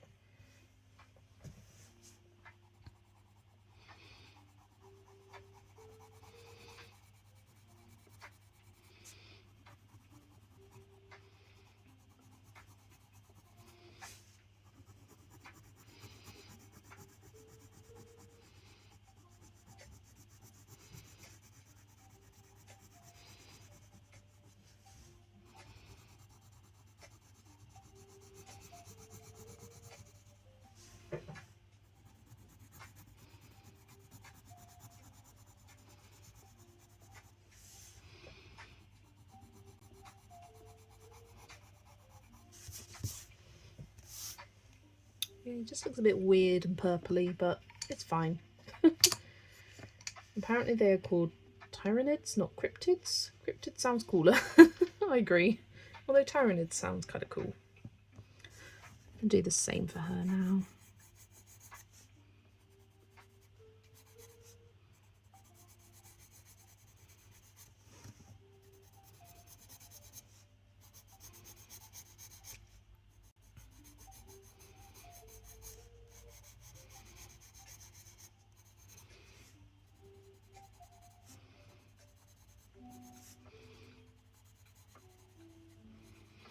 Not quite sure what I want to do for the background yet. So we've got this kind of sun looking object, which I could do with some like metallic paint, because I have not a single yellow pencil in this set, so I wouldn't be able to colour it. I'd have to use some kind of embellishment, I think. Either that or I'd make it into a moon. So I've got grey pencils.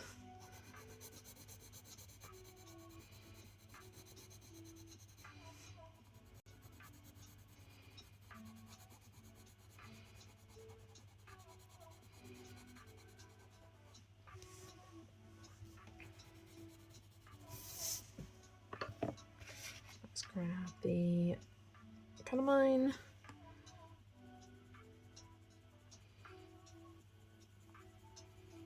For a little bit of blush.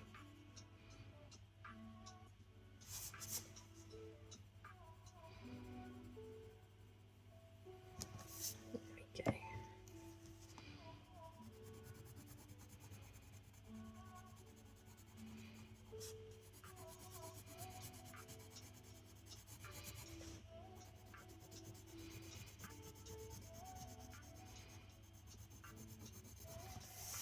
Right, I think that will do for now. Let's grab some browns to do their hair. I'm thinking dark chocolate and cocoa. Do nicely. With a circle, it could also be a halo type thing. Just throwing the idea out there. Oh yeah, that could also work. Just doing it kind of like white. I'm looking for dark chocolate and cocoa. Dark chocolate and cocoa. I will start with his hair.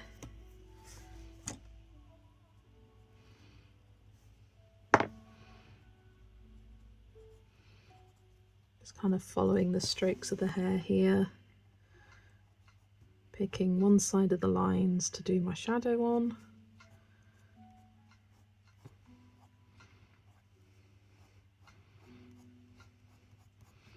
Hair is something that I just kind of wing it every single time.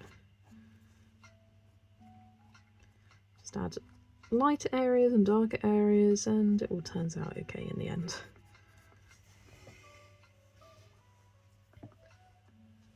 Like a laurel? Oh, never mind, the circle behind his head is what you're talking about. Yeah, some halos are represented like that. Yeah, I'm on about this. Could be a kind of halo type thing. But still, with some metallic or silver could look nice with it.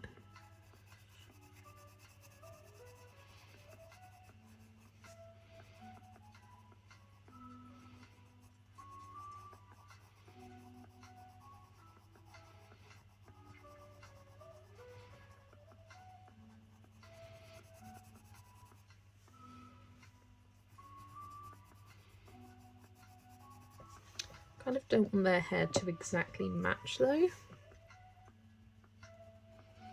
I am limited with the colour choices for natural looking hair tones.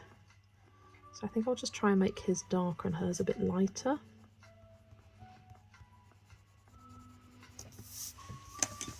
And I also might go in with this mocha, as it's got a slight purple tinge to it, which I think will go nicely with her dress that I'm planning on doing. Mocha. Apollo is the sun god, it's probably the sun, but yeah, if you're using the limited palette that might be tough. Hello Amanda, welcome in. She's eating dinner, so going into lurk mode. Lurk away.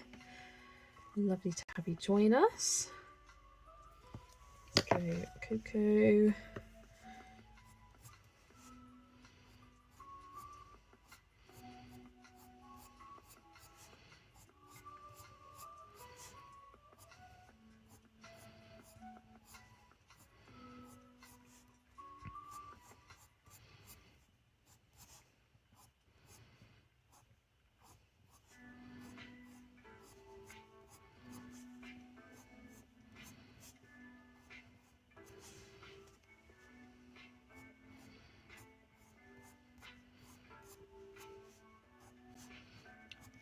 colouring wavy hair is my favourite. You just kind of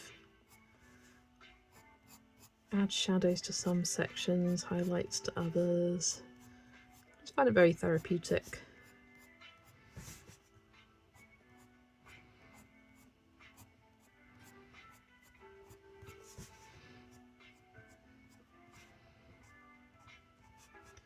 Ooh, I've got a question for you guys. Do you know of anyone that has done completed book flip throughs? Because something that I've been quite obsessed with doing recently is watching a completed book flip through as I fall asleep. I find them very relaxing, and it's something that I'll watch maybe 5 or 10 minutes of, then I'll fall asleep. The next night I'll watch another 5-10 minutes, I'll fall asleep. But people that I have been watching is Karen, My Colourful Country Life, her 2 completed book flips. I've watched Rachel Henderson, because I like it when people talk about the pages as well.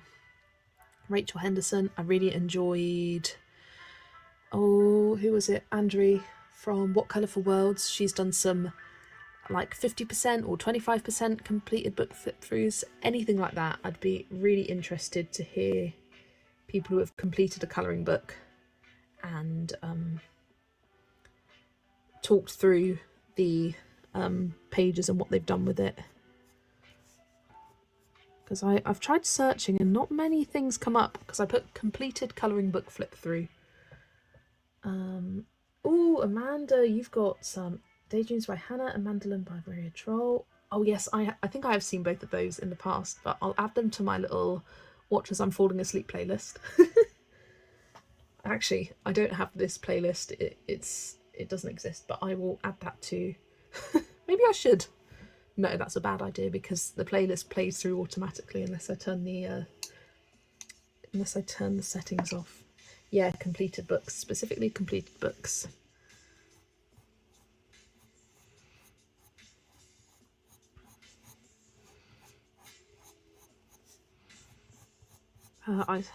Even watching complete books, I like re-watching the videos as well. I watch Karen's Worlds Within Worlds and Mythic World every few months or so. Love re-watching them.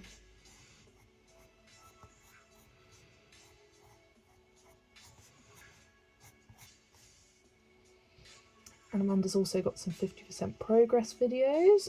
Perfect. I will definitely check those out. In fact, I will get them up on my tablet here.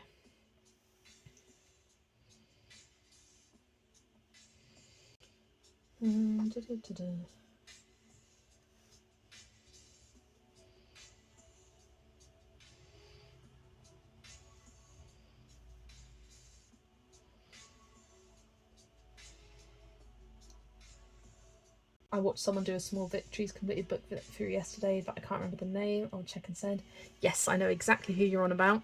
I also can't think of the name either, but I have seen it. And it was one of those videos that took me like 3 or 4 nights to get through.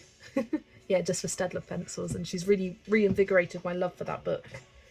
Oh, who was it? I cannot remember. Where is Amanda?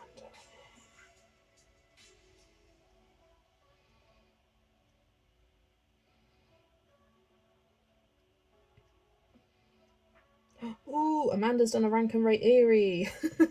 I'll be watching that later, that's for sure. Always love watching everyone's rank and rates.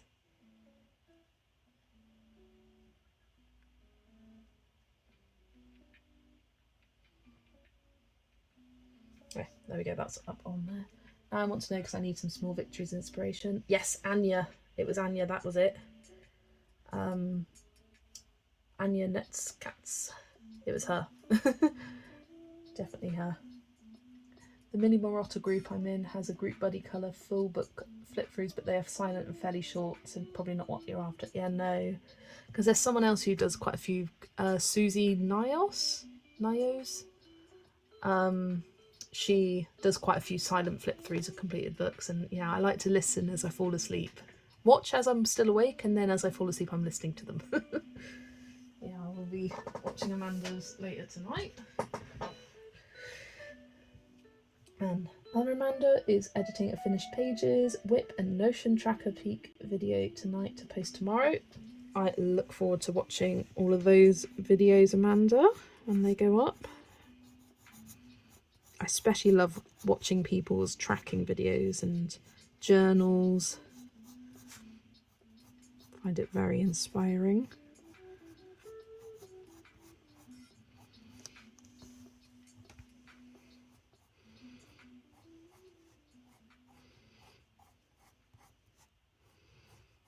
Yeah, I think Rachel Henderson is kind of the queen of finishing colouring books, isn't she? She colours so fast.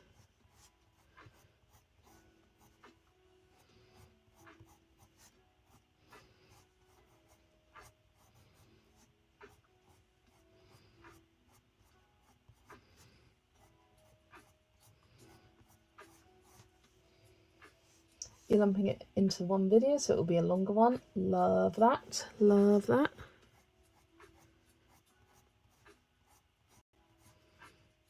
I've just noticed there's a bit of his hand peeking here. I thought it was part of her hair, but no, it's his hand. Or his arm, I should say. Grabbing those pencils out, there we go.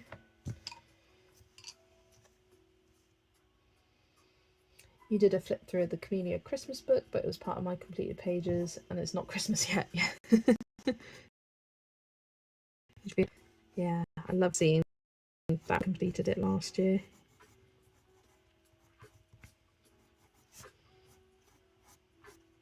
I will hopefully have one up soon, by the end of this year, for 50 mythical miniatures. And I do want to do another video soon of books I would like to complete one day. They may be ones that I'm actively working on completing at the moment, ones which I'm nowhere near close to, but I would just love to see complete. And I will use that video to help me decide which 5 I want to focus on for 2026, because only 3 of the ones that I picked for 2025 I'm still actually actively working on wanting to complete. Your mind changes on a lot of these things, so I think doing a nice long list will be good. I mean, in an ideal world I would like to see all my books completed, but in a realistic world I know that will never happen. With is it every 200?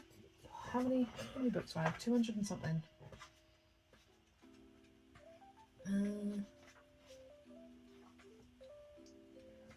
Almost 250 books.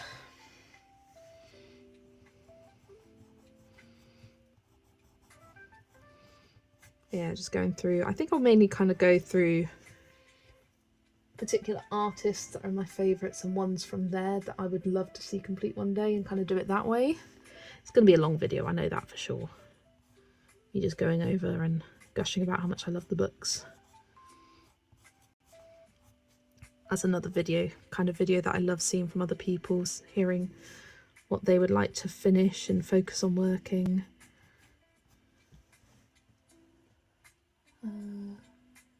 I watched your autumn picker video this morning. You have some great books to colour this season. Honestly, Amanda, the randomizer did so well. When I finished my summer one, I remember looking at my stack of books and going, I wasn't that inspired to colour in all of them. I was feeling just a bit meh. But then as the months went on, I'm pretty happy with all of the books and how many I've actually managed to colour in. And I think I'm going to be doing a how successful was my summer randomizer video, and going through each of the books and what pages I coloured or what pages I started in each of the books, which ones I didn't manage to get to and maybe why. So yeah, I am going to be doing that video someone at the start of next month, and maybe add it into a whole playlist of different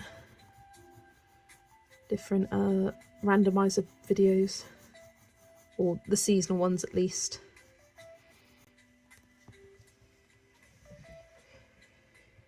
Oh, you bought another 5 colouring books today. Love to hear which ones, Amanda. Vera calculated how long it would take to finish 100 books. She has 75 now.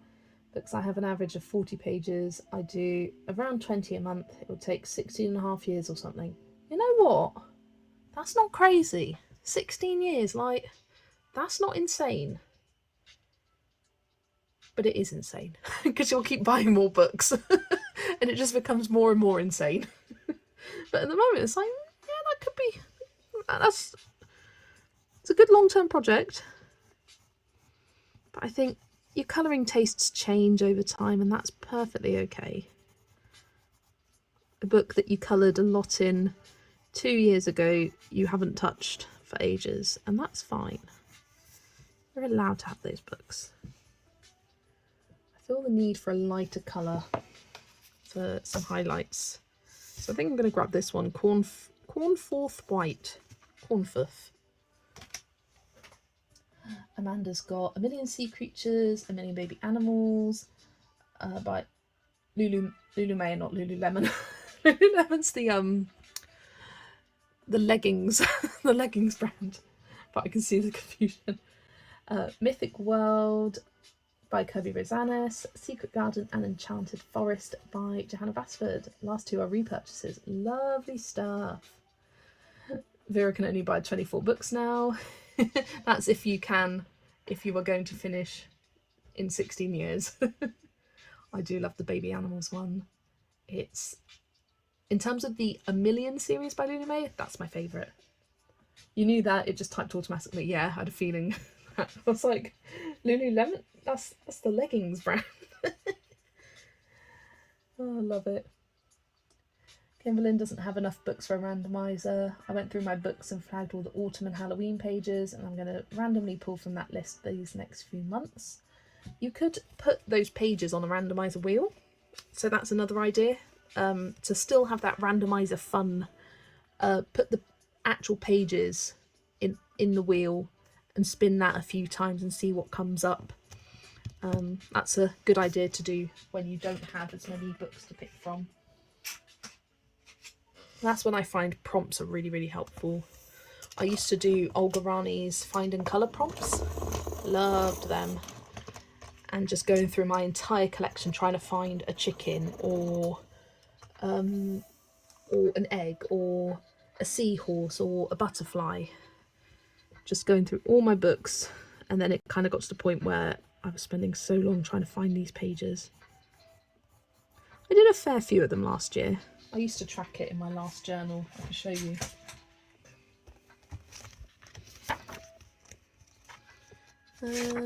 Here it is. I was actively doing them up until kind of like prompt 28. I did 1, 2, 3, 4, 5, 6, 7, 8, 9, 10, 11, 12. Not great, but yeah, it was fun to go through. I think she's on 70 something now. But even looking at these, I remember looking through my books and having fun finding things, like for medallion or locket, and really struggling with my collection at the time, trying to find something with a medallion or locket. The same for volcano, barely anything's with volcano. Yeah, I really loved this. Most of my books have way more pages than 40. I have like 240 books. I need to be at least 120 years old to finish them. Yeah, I'm scared to think about how long it would take me. The thing is, my averages vary so much, and what you don't necessarily see with my averages is that not all of those are those big pencil pages that take multiple hours to complete. A lot of my completed pages only take an hour to complete because they're with alcohol markers, and that's not necessarily well represented in my completed pages total. Maybe next year I will track alcohol marker versus pencil pages, or pages where I've used pencils, pages where I've just used alcohol markers, so the simpler ones. Okay, that hair's looking a bit better now in my opinion. Apparently I have around 90 books, but it doesn't really feel like it. I saw I only have a dozen or so. Yeah, it increases at a quick rate and you kind of don't realise it. And then you're putting books on a shelf and you're like, oh no, I don't have enough space, I need another shelf now. Welcome KP, happy Friday, you're finally off the clock and it's officially the weekend. Good, enjoy your weekend KP. I am working tomorrow evening, so no worries about that. This time next week, fingers crossed, we'll have our Hanukkahs and Halloween pre-orders, whoop whoop. Can you remember if iMusic delivered in time for release date or after release date? I have no idea, Zoe. I cannot remember. Cannot remember. It was a year ago, so I cannot remember. Do you think you have more alcohol marker type books or more pencil books? Oh, I don't know. That could be something I go through my bookshelf app and tag books. Whether they're alcohol. I would say I have more pencil books though, for sure. Because books that I would class as alcohol marker kind of only books are the cute and cozy ones. I've got less than 10 of those. The Chameleon Angel Covers, I think I've got about 12. What else would I just use alcohol markers in? The Capybara Cuties, Forest Cuties ones by Scholastic. And then sometimes RJ Hampson, but I wouldn't put them in the same classification. The majority of my books are definitely pencil ones. Right, I think I want to do this tree next.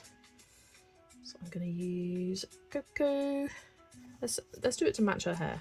Cocoa and Mocha.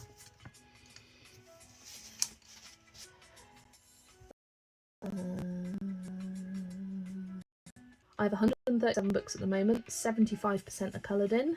I was doing really well with my percentage completed, and then I have bought a lot more books and have very kindly been sent a bunch of books in the last 2-3 months, and my percentage has gone way up again.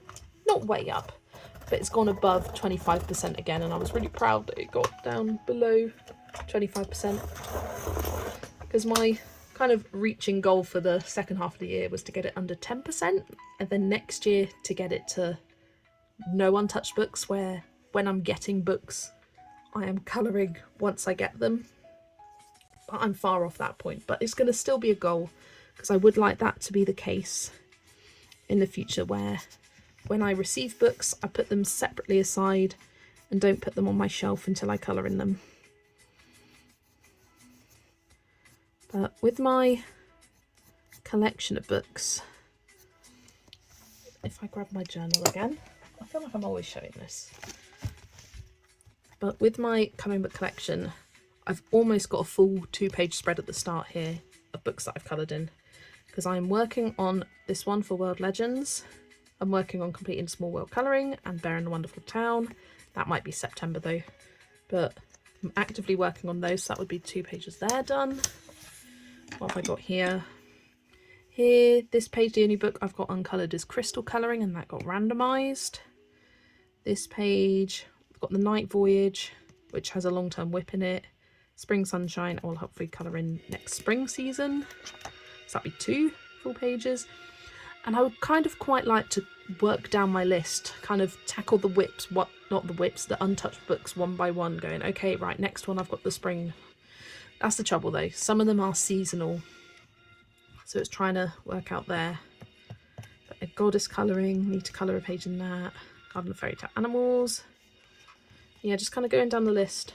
But luckily a lot of these books that I see, like this whimsical anime witchy book, the Desert Fox one, the Autumn Colouring Heaven, like all of these are ones that I'm hoping to colour in within the next season. I mean, like Mischief, Night Garden, Forest Song, that'll be 3 all in a row down there. I'm just trying to kind of tackle them down the list so they're less overwhelming. It's like I am getting there. Slowly but surely I'm getting there with my untouched books. I do make good progress with them. Oh, I've got the wrong pencil there. I have the goal I can't read. I also have the goal to have coloured in all the books I have before the new year. Could be very doable. I believe in you, Vera. You can do it. I'm helping you with some of them, with your Stratton Peterson ones. I'm helping you there. Catherine's only got 2 completed books, but that is okay. write a separate list with the seasonal ones on. Yeah, that's just a list of my entire colouring book collection. So I think it'd be good to have a better untouched books list, because I had, when I made this journal, my untouched books perfectly fit on a double page spread, and it was very satisfying. There were 60 of them. I would really like to have gotten all of these touched by the end of this year, because these are all from pre-2025. So it'd be good to get all of those done. Maybe that's what I should focus on rather than my whole list. This is more achievable. But I need a better collection of untouched books, maybe one which has seasonal ones, and I also want to do the same for my whip list, because some whips that I have, I don't care that they are whips. I don't care about finishing them. I'm happy for them to stay as they are. Some of the whips I would like to see finished. Some of them just have a background done. Some of them are seasonal, and I'd like to organise them a little bit better so they're more manageable for me to see. Like maybe ones which are like low on my priority to complete, ones which are autumn themed ones, spring themed ones, winter, summer, ones that I wouldn't necessarily want to colour unless it was that season. But yeah, I need to do some organisation and better management there. But I love the planning side of things. I do spend days where I just kind of plan. I've coloured a lot. Yeah, I do like to try and get into all of my books. That is the goal. I like the collecting part of the hobby, but I do want to colour in all of them, and it makes me sad knowing that I have books that I haven't coloured in. So that is always the goal. Goddess colouring is one of your untouched. Ooh, perfect opportunity for a future buddy, Catherine.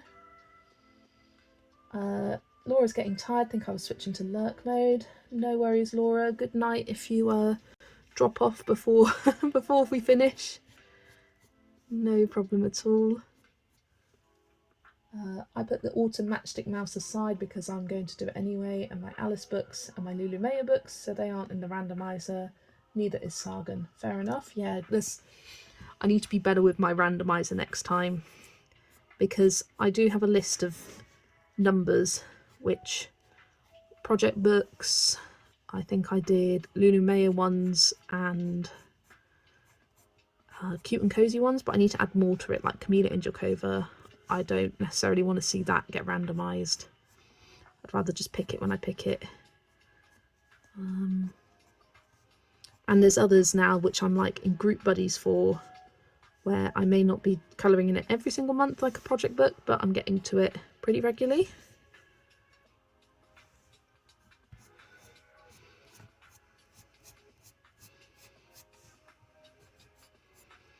And the ability to hide seasonal ones, because I could put them all on a wheel, but that wheel would look crazy, because the app that I use, it's not an app, it's a website. You can put it all onto I can show you. You can put it onto a wheel and it looks insane, and it gives me a headache, let alone on camera it would give you a headache.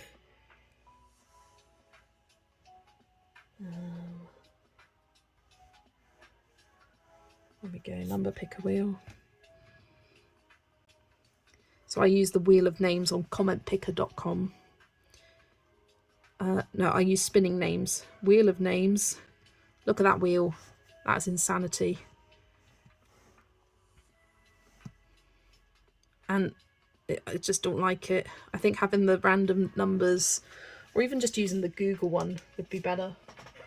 But I don't care about vetoing books. I'm not one that feels guilty for it. If I don't feel like doing it, I'm not doing it. This is for inspiring me. If I don't feel inspired by a book, I'm not going to put it on a list. But it does help me pick books that I wouldn't necessarily pick up to begin with. So it is a helpful tool for me. And it would be great to colour in all of them, but I know that isn't necessarily achievable. And so it's more of a selection that I pick from the randomizer video. Even though I was pretty successful with my last one. And if I go at a similar rate, I'll be pretty successful with this one, but you never know what the future holds.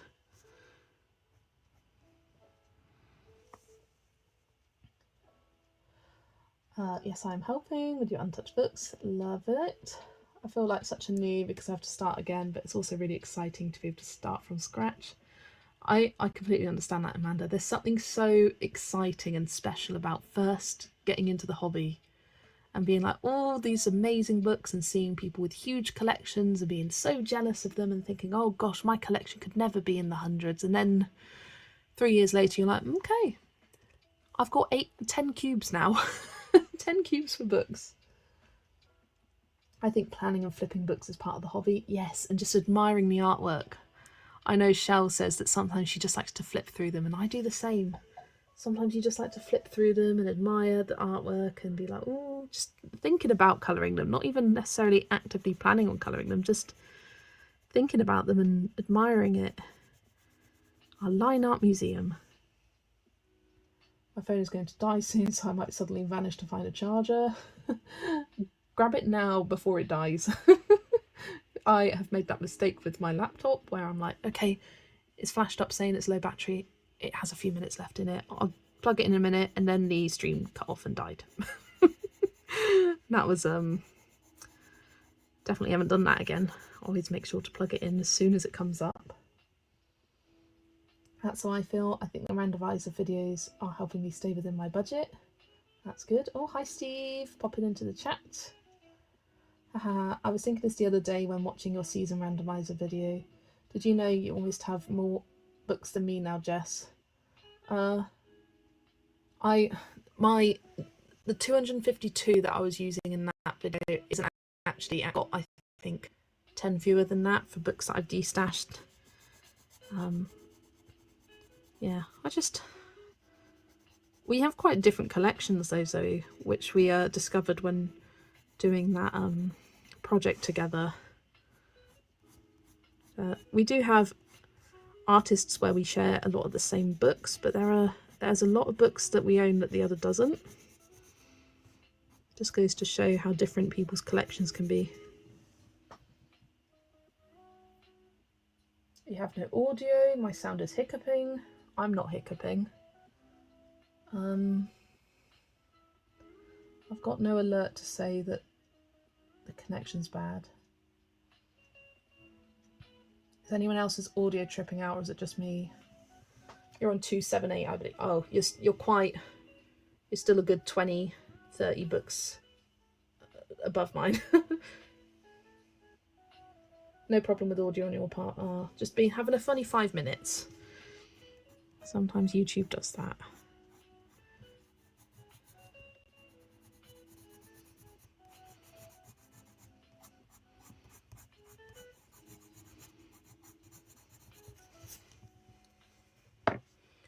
I'm kind of wishing I had some lighter browns here, but dealing with what I've got.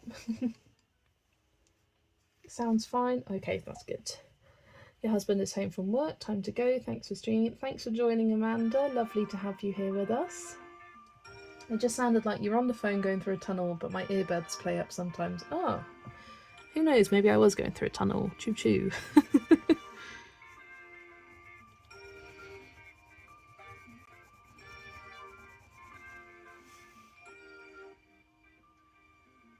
Had to go out and come back in for audio. Yeah, sometimes I find that YouTube buffers.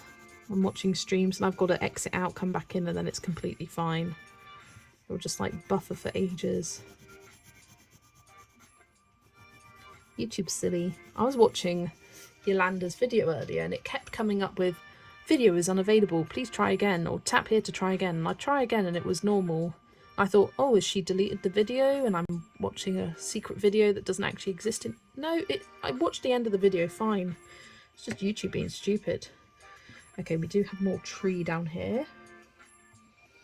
Not anyone going, you missed some tree. I have noticed it now. Wrapping around her.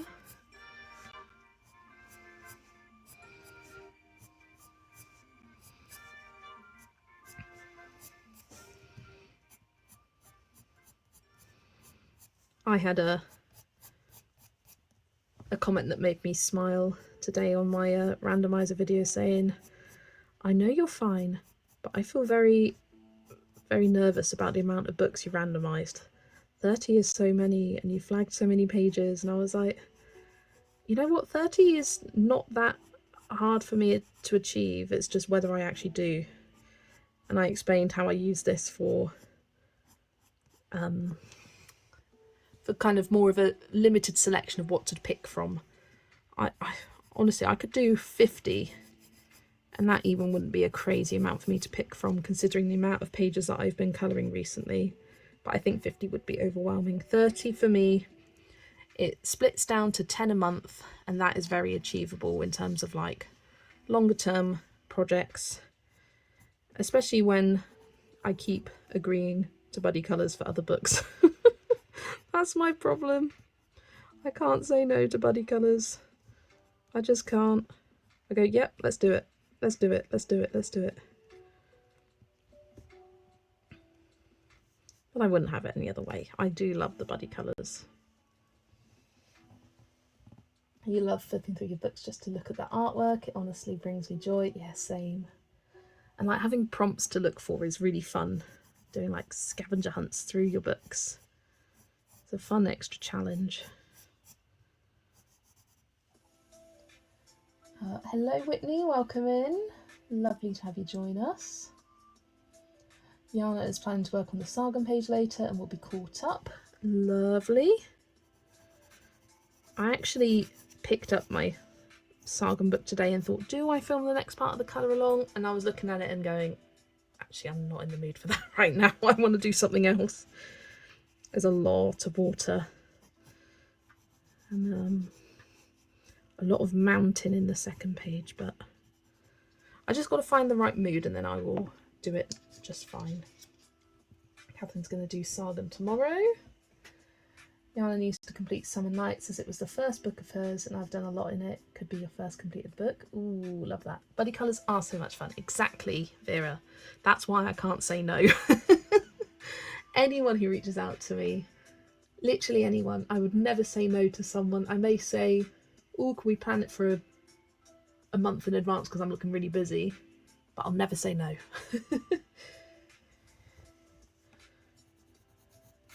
I mean, what's the most buddy colours I've done in a month? I think 18th. Oh, definitely Amy. Yes, please message me about a labyrinth buddy because we can organise it for October or November. I've told myself I'm not taking any more September buddy colours, but I will plan for the future and I've got them written down already. What am I looking for? Buddy colours. This one here. Yeah, 19 was the most I did. That was in March. Did 17, 16. I usually do over 12 in a month. And they're different kind of variety of pages, some more complicated than others. Yeah, I have the colourful diary journal, which I kind of use as my messy journal. And you can see I've already got a bunch of buddy colours lined up for September. No, that's August. That's August. For September, you can see I've got a bunch for September and I've already started putting some down for October. I've got another 2 to put in here now, I think. Yeah. The only other buddy colours I will take on for September are ones in RJ Hampson books. I do have one with Catherine I need to write down in there. November sounds good. Strictly speaking, I'm supposed to be studying for a professional exam in October. Ooh, good luck with that. I love that. Yeah, November's perfect because the books that I randomised are meant to last me through to the end of November. So that works well for me for Labyrinth.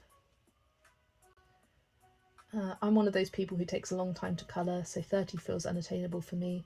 And everyone's different. Everyone's different with their speed. I think Shell, when she does her randomizer videos, she randomizes 20 or 21 with the idea that she colours an average of 7 per month. Some people will randomise 10 for 3 months. I think I saw Lauren Reed colour, she did 10.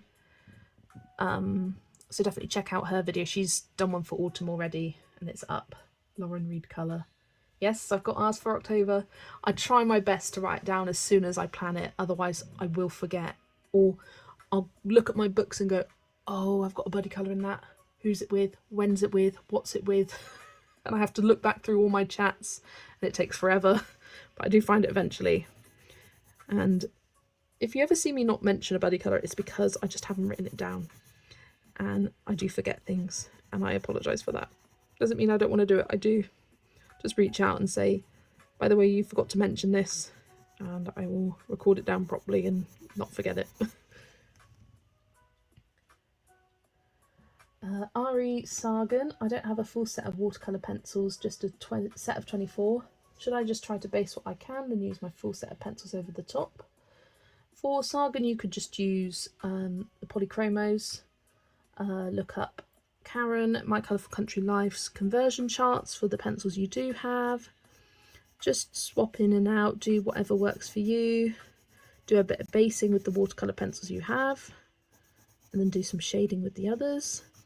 My idea with Sargan was I didn't want to do just one pencil set for the whole book, because I thought if someone doesn't have it, then they're not going to be able to access the entire full book colour along. And I don't want people to feel like they need to buy a set of pencils just for the colour. So I've been changing it up, so every month or so you'll definitely have a set of pencils that you'll be able to access. And it makes it more fun for me as well.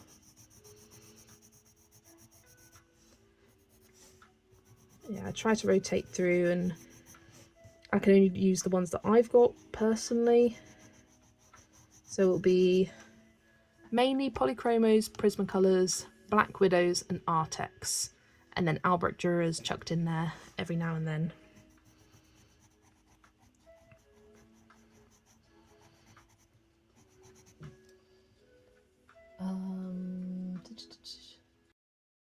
That what colouring book? Yeah, it's a mythographic book called Labyrinth. Catherine used to manage 7 pages a month, so anything more is a win. Yeah, you shouldn't compare yourself to how many pages others colour, because it only leads to disappointment, and you should be proud of what you've done. I could compare myself to me a year ago and be like, oh, I was rubbish back then, but no, I wasn't. I was colouring and I was enjoying it, and that was good.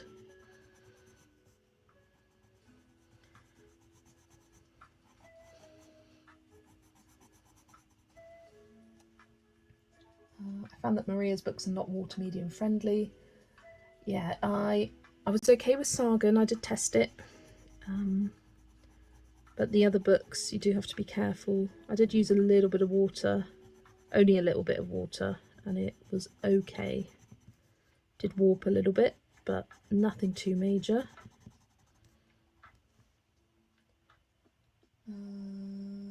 I only have one for September, the one with Zoe. Need a few more, I guess, of buddy colours. Captain Steve is available, lol. You'd love to buddy Steve. I've been using the chart to help convert so I can get close. Yeah, I used to do that when Karen would use Prismacolors, and I didn't have Prismacolors for a long while. So I would convert best I could. Every now and then. They are great resources. You don't have the Black Widows, but you found some similar colours and went with those. That's perfect.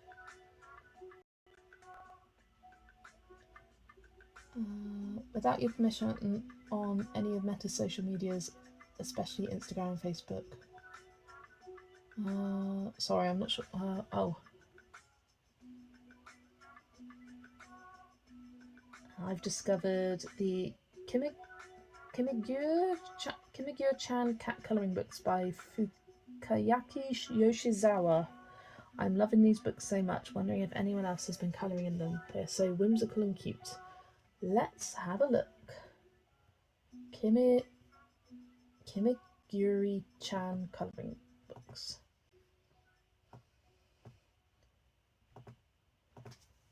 Kimigure-chan cat colouring books.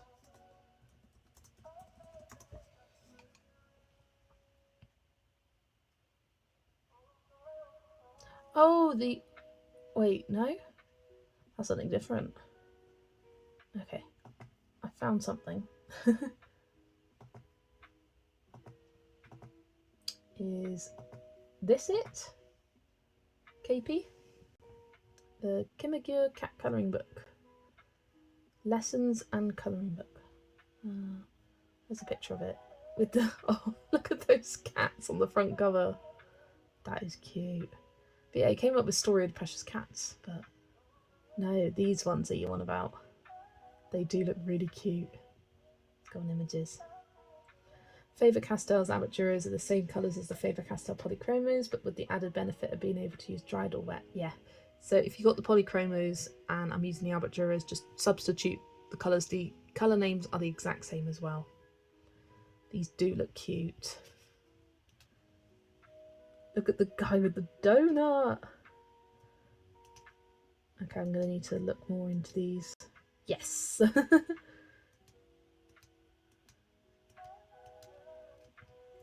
Ooh, pages. They are cute. Love it. Love it, KP.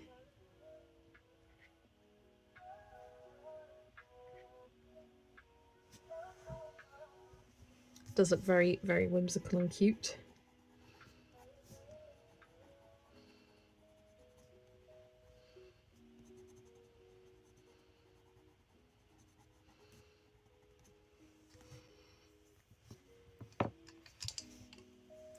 Welcome in, Girl on Fire. Welcome, welcome. There's 4 or so from the illustrator. I've never heard of them. I've never even seen those books. And I'm constantly browsing for books on Amazon Japan and Aladdin, the Korean book website.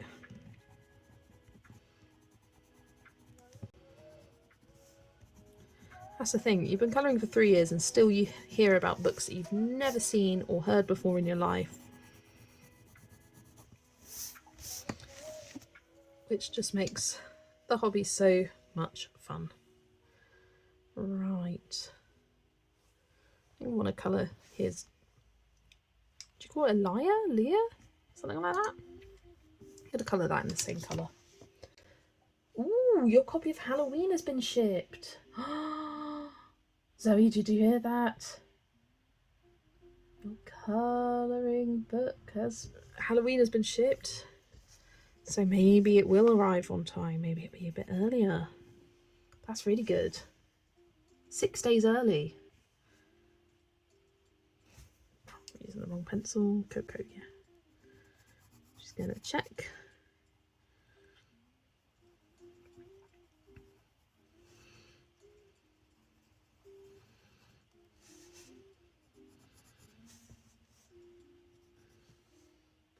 You think you saw them on Pomodore first? Ah. Also, did you see My Colourful Country Life Story, the new Animal Kirby book coming out next year? Yes, we were looking at it and talking about it earlier on stream. Yeah, I saw it a few days ago. It's on my upcoming Amazon wish list. It's not a wish list, upcoming book releases wish list. Because you're in Canada, that's why I thought maybe it'll arrive here on August 28th for me. Oh, so maybe they ship it early knowing that it will take a few days to come, which if that's the case, that's really good.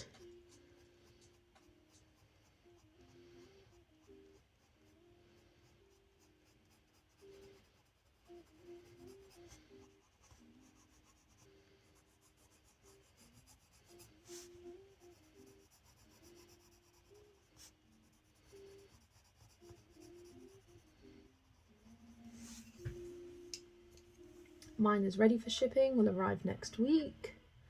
Love it, so should be pretty on time then, Zoe.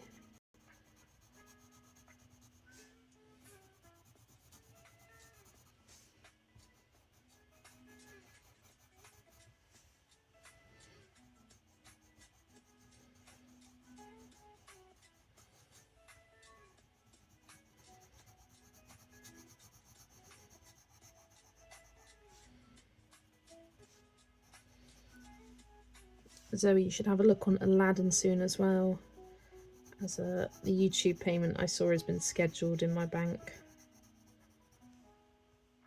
Ooh, it says the order is ready for packaging and shipping since August 22nd and will be shipped today or the coming weekday.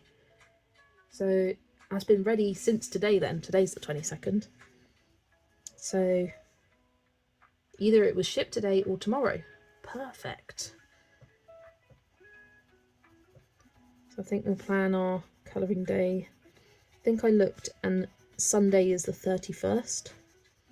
So we'll do that as a colouring day and I can collect my book.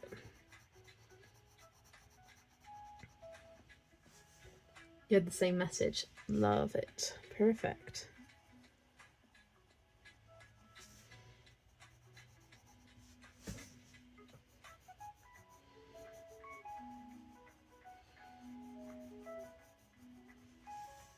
Not been dispatched yet as the money hasn't been taken for it.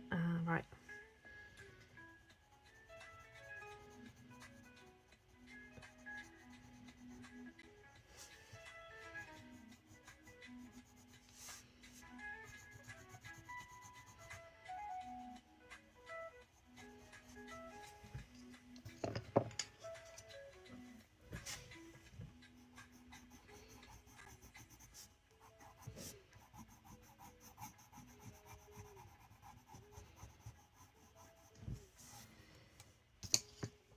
Right, next.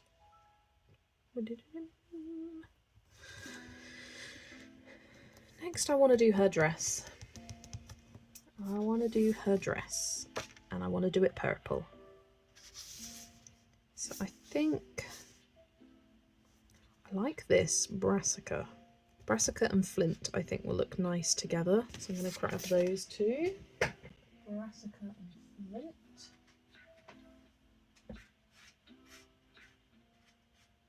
If I can find them.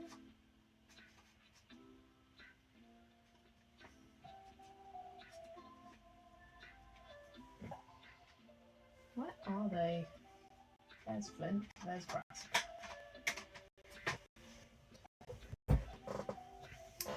Authorised but not yet debited. You're not very good at navigating Aladdin to find newer books. Me either. I find the best way to navigate Aladdin is to just click on a book, scroll down to see what books are recommended, and just kind of click through all the different books until you find something you like. Because I find searching colouring books, it just comes up with loads of print-on-demand ones, which I'm not interested on buying those from Aladdin.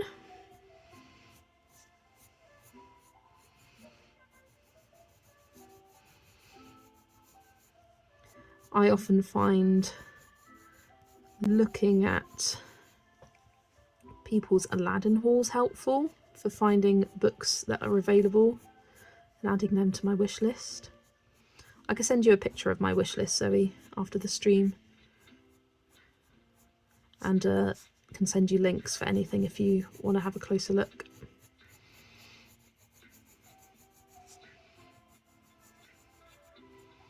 Yeah, it's hard to navigate it and find what you're looking for.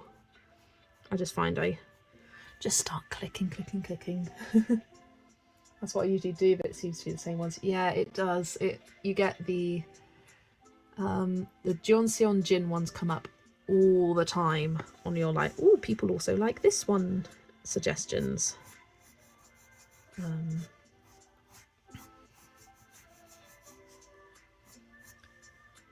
Yeah, I will send that to you after stream, Zoe.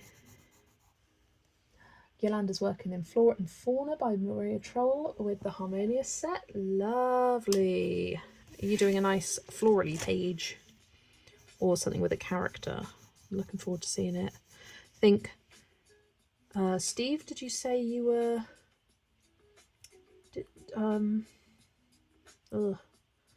words. Steve, did you say you were doing Hannah Carlson, Tales from the Forest Kingdom?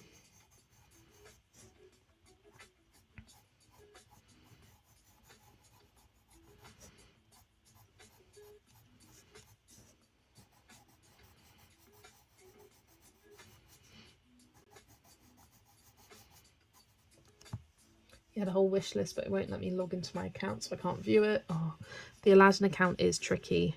I had to send my ID for it to be authorised.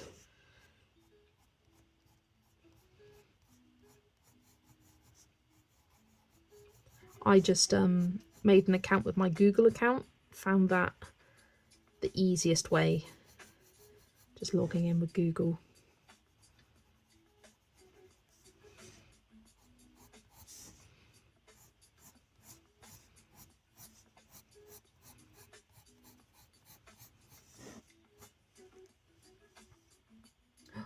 Steve's finished his, of course he has.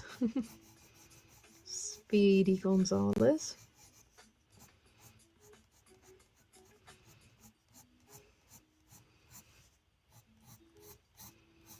Are you now hooked to Hannah Carlson pages, Steve? These were your first times colouring in them this month, wasn't it?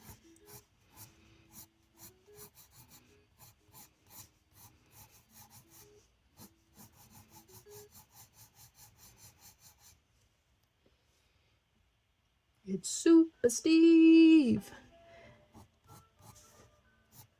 Is it a bird? Is it a plane? No! It's just Steve with some pencils.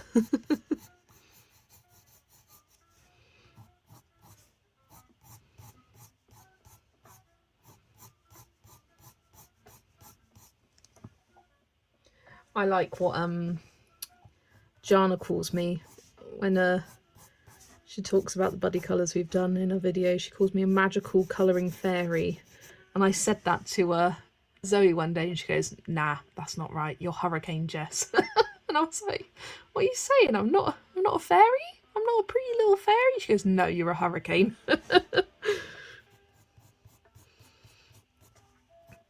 Zoe likes to call me Hurricane Jess when I colour pages quickly.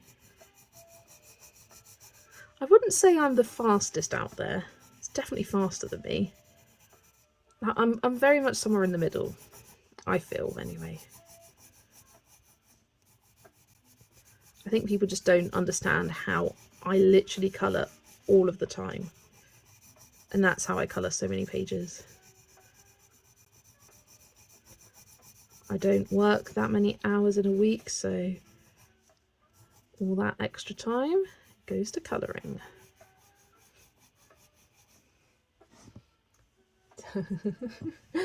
Okay, just whoosh. Steve's done 2 now into Hannah Carlson pages. Love that. You've coloured about 5 leaves up to this point. Oh, what are you colouring, Zoe? Didn't realise you were colouring.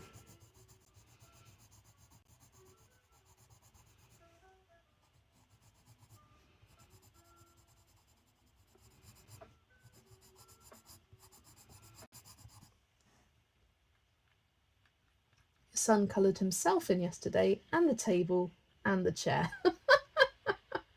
Oh no, Amy.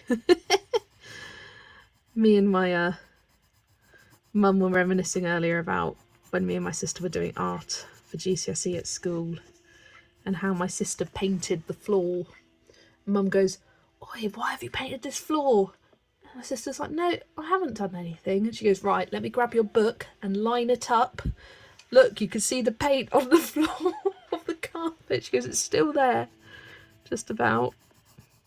And I was like, yeah, I don't think I ever did. She goes, nope, that was your sister.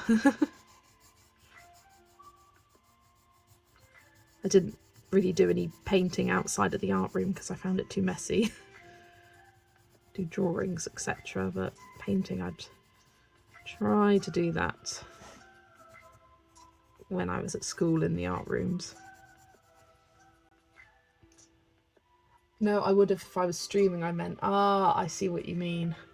This is very roughly done. I'm going to have to do another layer after stream. And I got to say, I'm not a fan of how these pencils work on the paper. I can't explain it. They're just not doing it for me. They don't layer all that well. So I will have to test some other pencils out, see how they work. Maybe go to my trusty polychromos. But I think these would be good to add in and supplement other pencil sets.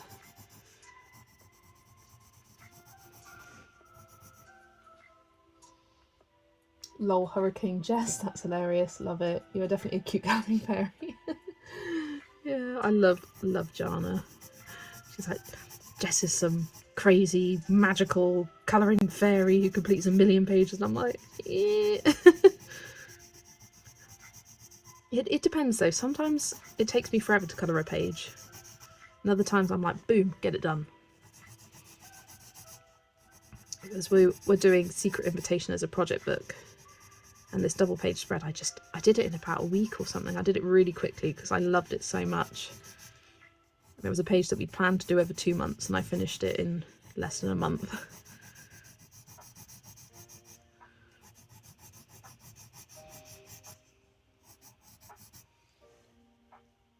Jana is Steve's American wife. Can you show us the front of the book? Of course. I do have it linked in the chat. This is it, the Greek Mythology colouring book. The link is pinned in the chat, which will send you to Amazon Japan, which is where I got it from.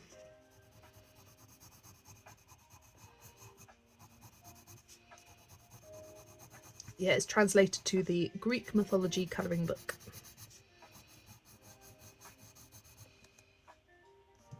I think I painted fish for my art GCSE, or I painted some...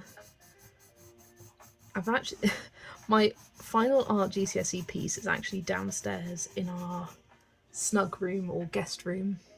And it's this giant square canvas because my final art piece was very simple and we had 2 full days to do it. And it was just kind of pipes and cogs and like big bold shapes and colours, and it's hanging up in our... It's really badly painted, like the quality of paint is bad, like some of the colours needed second layers but I just didn't have enough time. But Mum's like, no, I like it, it's a nice pop of colour. But for us at Art GCSE, it's more about the analysis than necessarily the art you create. You've got to create it based on themes, and it's just how you analyse it and what rubbish you can say about it. Our theme was together and / or apart. So our teacher did us like taking apart cogs and springs and stuff. Our art class was very behind with all of our art stuff, so we weren't given the luxury of being able to pick what we wanted. We were told, you need to do this.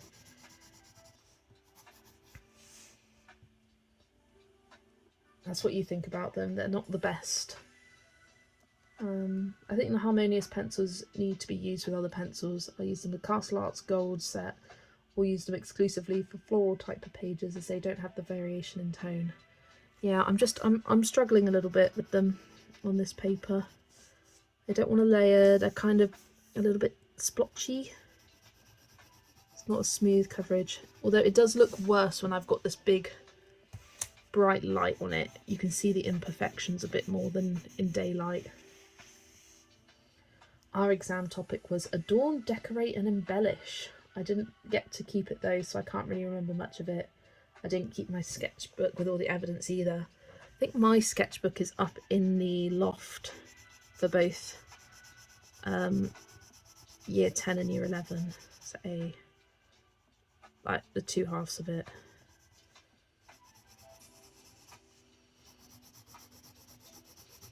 But my dad randomly remembered part of it earlier. He goes, "Oh, but nothing was as iconic as your Peter Randall Page page." It was a big joke with all of us that we had to make a page on the artist Peter Randall Page, so we called it our Peter Randall Page page. Oh, phone! What happened there? Better not be dying.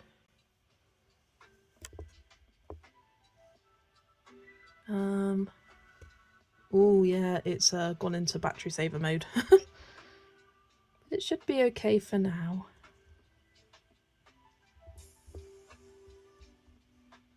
Oh, come on. Let me grab it up on, because I decided to upgrade to the premium version, and I can control it from my phone now. Oh, come on.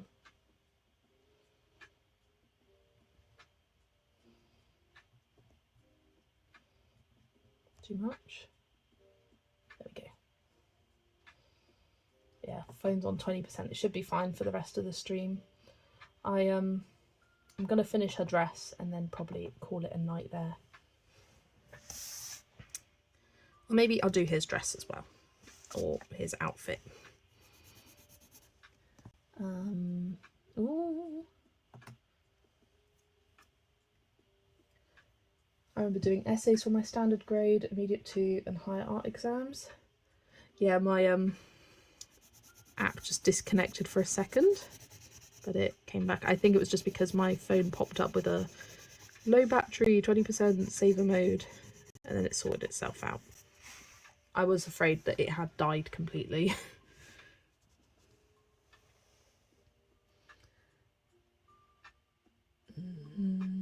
Are you in the US, Angie? In the UK you have a 10-hour practical done over 2 days. Yeah, I had tonsillitis during mine as well, which I was very upset about because my school were really kind with our art exam. We were allowed to listen to our own music and eat whatever food we liked during our practicals exam. Not every school was like that, because they were like, you're doing art, like you're not getting cheats from your headphones, you're just listening to music, it's just entertainment rather than sitting in silence for 10 hours. And I couldn't eat any of the snacks I'd bought because I had really bad tonsillitis. It was the first and still only time I've had tonsillitis, and it was right before my GCSE exams, which luckily only affected my art exam a little bit. I was just starting to get it during it, and it cleared up by the time my actual exam started, which was a relief.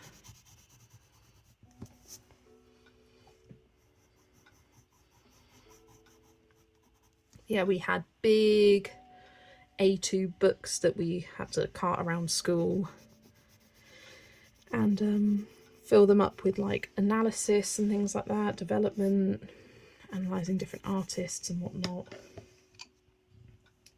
Scotland has different education compared to the rest of the UK. Yeah, it's slightly different.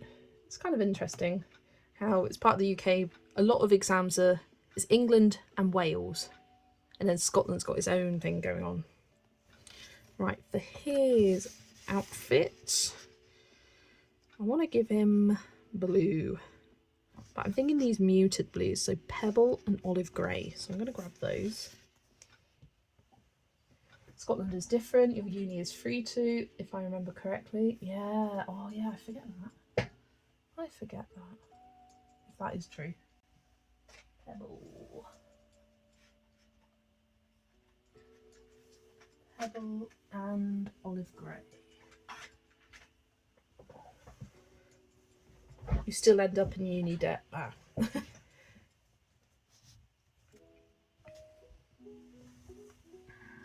Just zoom in a tiny bit more. Come on, zoom.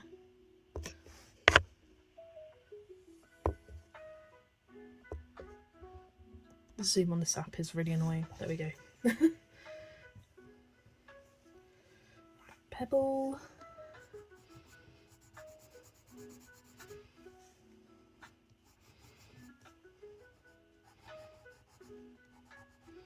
Yeah, I think this muted blue is very nice for his outfit. Little toga thing going on. I will shade, colour this in. That will leave us pretty much the whole background to do next stream, and then this page will be finished. I'll come up with an idea of what I want to do for the background as well and how to tackle it. But I think a bit of metallic watercolour. It's a little bit of a cheat, but I think we're allowed embellishments. I'm saying we are. Steve and Yolanda, I'm saying we're allowed embellishments. Course is free, but then you need to apply for a bursary and sometimes student loan. Oh, for like living expenses and stuff like that. These two courses free. Because I did 5 years of uni education, I am over 100 grand in debt and I haven't paid a penny back yet. And it all gets written off after 30 years, so I'm not worried about it. I'm not worried about it. I do think the system is pretty good in the UK. I'm just like, roll on 52 when all my debt is wiped off and I don't have to worry about it. But it'll just be taking a small amount out of my account once I earn above the threshold, which I haven't yet. because I don't work full time. And it'll just be like national insurance or tax being taken out, so that's fine. Page looks great. Bye all. Enjoy your day/night. Thanks for joining, Whitney. Lovely to have you join us. I feel like I got a rude email from an assistant of a smaller company run by Amy. I was asking for a list of Copics, Chow/Copic sketch alcohol markers. She recommends beginners to start with instead. Yeah, which Amy was that? I don't remember. To start with, instead of me having to go through all 4 videos of different colour blends, she recommends, since I don't learn best through a lot of pre-recorded videos. Amy has these 4 pre-recorded videos on.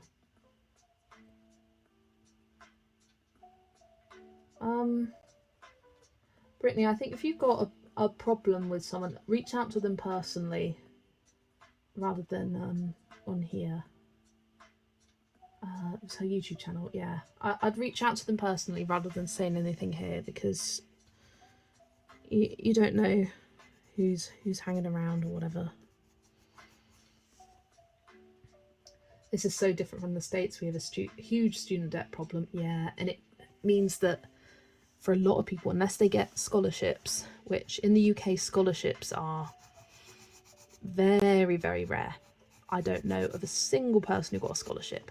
They're for the ultra, ultra, ultra bright people, or the insanely good at sports people who get scholarships in this country. They just don't exist. They're not common at least. But the student debt system is good. You get, so the course itself is £9,000 a year. Then you get a maintenance loan, which is for like living expenses, and that is up to around £8,000 a year. It may be different now from when I did it 5 years ago, but that's based on your parents' income. So the expectation is that if your parents have a higher income, then you'll get a lower amount for your maintenance loan and they will supplement it. But for those people in the middle, where their parents don't necessarily have a lot of excess income and they can't supplement you, people really struggle when they've got to pay for their accommodation and their loans doesn't even cover their accommodation costs, and their parents have to help them with that, with thousands of pounds of money each year. But if you're at the lowest income bracket, then you get the full loan, and you can get bursaries as well, which are things that you don't have to ever pay back. And then you don't pay anything back if you're earning less than, it's something like 25,000 a year. If you earn more than that, then it's a percentage of your earnings. I think if you're earning just over the threshold, then it's about £5 a month you pay back to the student loans. But yeah, with interest, mine's already, I checked a couple of years ago, it's already over 100 grand. I don't think I'll ever pay it back. And that's absolutely fine. After 30 years, it's completely gone. They just get rid of it. So it's not, and when you're like applying for other loans, they don't take your student loans into account. That's not classed as your debt. So it is a nice system. It is a good system. But whilst at university, people whose parents are in the middle of the bracket are the ones that really struggle. And I do feel sorry for them. It tends to be parents who are, say, self-employed or have their own business. Then it seems like they earn a lot of money than they actually do. And then you get people cheating the system who come from divorced parents. They say they live with the parent that earns the less money, and then the other parent can supplement them, and they also get the highest loan, and they end up with loads of money. It's not a perfect system, but it is nice. It's good. And in terms of debt, it's good. You have medical debt issues too, yeah.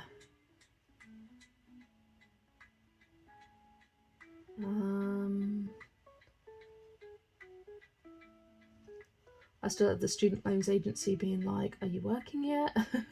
I haven't heard anything from student loans. It's just kind of there in the background. I've never received a letter from them to say anything, which is quite nice. I don't want to be badgered by them.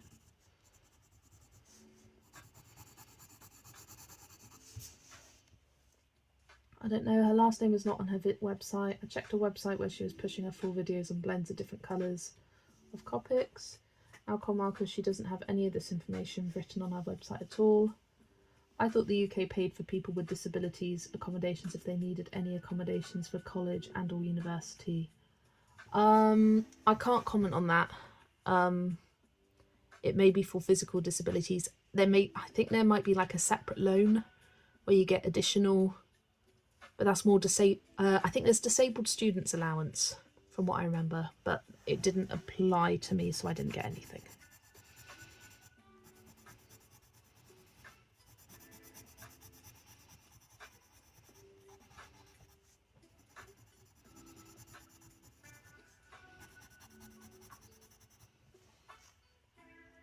Such bad medical debt issues. I can't imagine what it must be like living in a country where you get ill and think, do I actually need to see a doctor? The UK has its own problems with the NHS, don't get me wrong. Wait times are insane and ridiculous, but at least no one's going to go into debt from breaking their arm.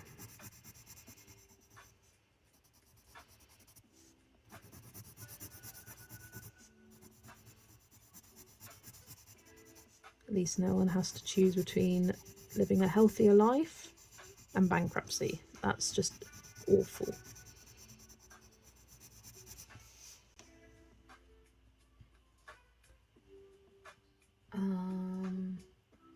Here in the US, the only ways to get rid of loans for going to college and or university for low-income disabled people to fill out paperwork to get it all paid off, or if you're a teacher or you're getting to your next one. You had to send to the student loans company evidence that I was still on benefits. You can get disabled student allowance, but it's strictly for providing tools that are specific to the disability, such as special computer programs. Yes, that's what I thought it was. It was specific, more for those with physical or learning disabilities. I think there were things like you could get money for laptops or the like.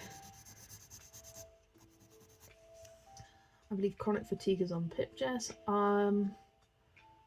Yeah, I don't receive any kind of benefit. I don't need to receive any. I live at home with my parents. It's not something I look into, but yeah.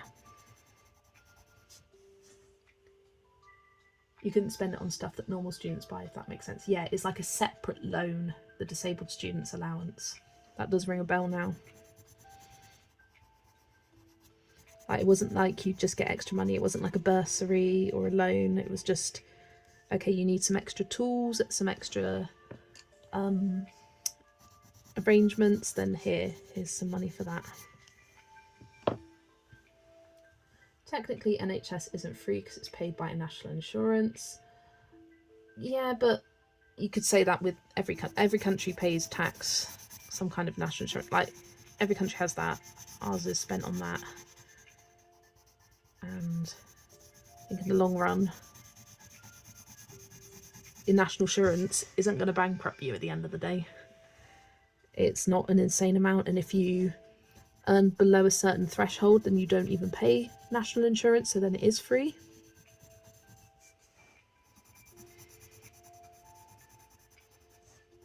For those living in the most extreme situations, like, they would be able to access the healthcare system as easily as someone who earned 80,000 a year. Someone who earns 0 a year compared to someone who earns a lot. We have a very large problem with citizens not understanding that it's better to have these things paid for. It benefits us all, yeah. And interestingly, I was watching an episode of Grey's Anatomy today, an old one, and it was of this, focused on this episode of a marching band who got shot at a parade. It was an accident. And the father of this boy was Scottish, and he said that there was this terrible incident in Scotland where a guy shot up a school, and it was very sad, and people mourned, people cried. And you know what Scotland did? They changed the laws. You couldn't get guns as easily, and it never happened again. Why could my son die now and nothing will change in the terms of gun laws? And that really hit my heart. Like, oh, the gun control in the US, I think, is horrific. If you look at gun crime in the US compared, like, you look at it in a bar chart, US is up here, the next country is like down here. It's so much. The Dunblane massacre, yeah, I knew you would know it. I'm just not so good on my Scottish history. But yeah, that really like hit my heart, sort of thing. And like the topics they cover on Grey's Anatomy, like political stuff, is like, oh my gosh, these things happen, and people trying to cheat the system for like committing fraud and then potentially facing prison. Anyway, we've ended on a dark topic. I am leaving the page here. Let's I decided to get what if a disabled person like me needs specialised tutoring because none of the regular tutors have any disability training, especially autism at the college and university they decide to get a degree at, etc. at the UK. You would, if you needed specialised support, then there's the disabled student allowance, which would specifically help you for that. The disabled student allowance, I'm not well versed on this. You can't necessarily spend on food, drinks, going out, having fun, whatever you want in your free time like you would with a maintenance load. A disabled student allowance is for things to support you. So equipment, specialised tutors, things like that. We don't have to pay over $100,000 for a baby. Yeah, I've had to pay $10,000 out of pocket over the years for medical issues. I have health insurance too. That is horrific. You remember that episode? Yeah, it's another problem too. That is covered, Brittany. I was eligible for disabled students allowance, and it would have covered a mentor to help me take notes if I hadn't dropped out by the time I got my eligibility letter. There you go. So it does cover for things like that. The number of lockdown drills I did when I was teaching public school. Oh, yeah, like thought of being a teacher and how scary that must be. My mum is making me wait until she gets us in for our yearly checkup for me to get a referral to a specialist that is part of the Emory healthcare system to get tested for MAST. Disabled student allowance for me when I went to the uni to pay for my support worker and software. And yes, so it didn't necessarily go to you. You didn't see the money. It wasn't your money to spend, but it went on things to help you get by. I do remember that. I remember seeing and hearing about that. But anyway, this is where I am finishing up the page for today. As always, I will pop all of the pencils I used in the description below, and we will return to this page on Wednesday next week. That is the plan. Wednesday next week we will return to this page, and I will probably end up finishing it, and we will have another finished page. It's mast cell activation syndrome. Yeah, I have heard of that. So I've had all these weird reactions to different things throughout my adult life that needs to be tested to see if I have it or not. Can you lift it a little towards the camera? I can. Let me just unlock the focus so it will. So here is where I'm at. I think I'm going to do another layer on the leaves because they're looking a little bit patchy. I really love the colours of their outfits especially. I think it looks really nice. And I think these colours will transfer nicely over here with these like hyacinth looking flowers of the purples, blues for their outfits and greens and whatnot. So I always like when a page can transfer the colours and match on the next side. But yeah, purple is lovely. Thanks for the kind comments, everyone. The page is looking gorgeous. Thanks for the live. Thanks for joining me tonight, everyone. We talked about a wide variety of topics there at the end. Got a little bit deep. Thank you. Hopefully it will be a good evening at work. I'm working 4 till 10 p.m. tomorrow. So I'm looking forward to not having to wake up for 7 a.m. as that was a struggle. But yeah, it's definitely looking nice and muted and looking forward to seeing the finished results. But anyway, I will leave it there. Thanks so much for watching, and I will see you all in the next live stream. Bye everyone.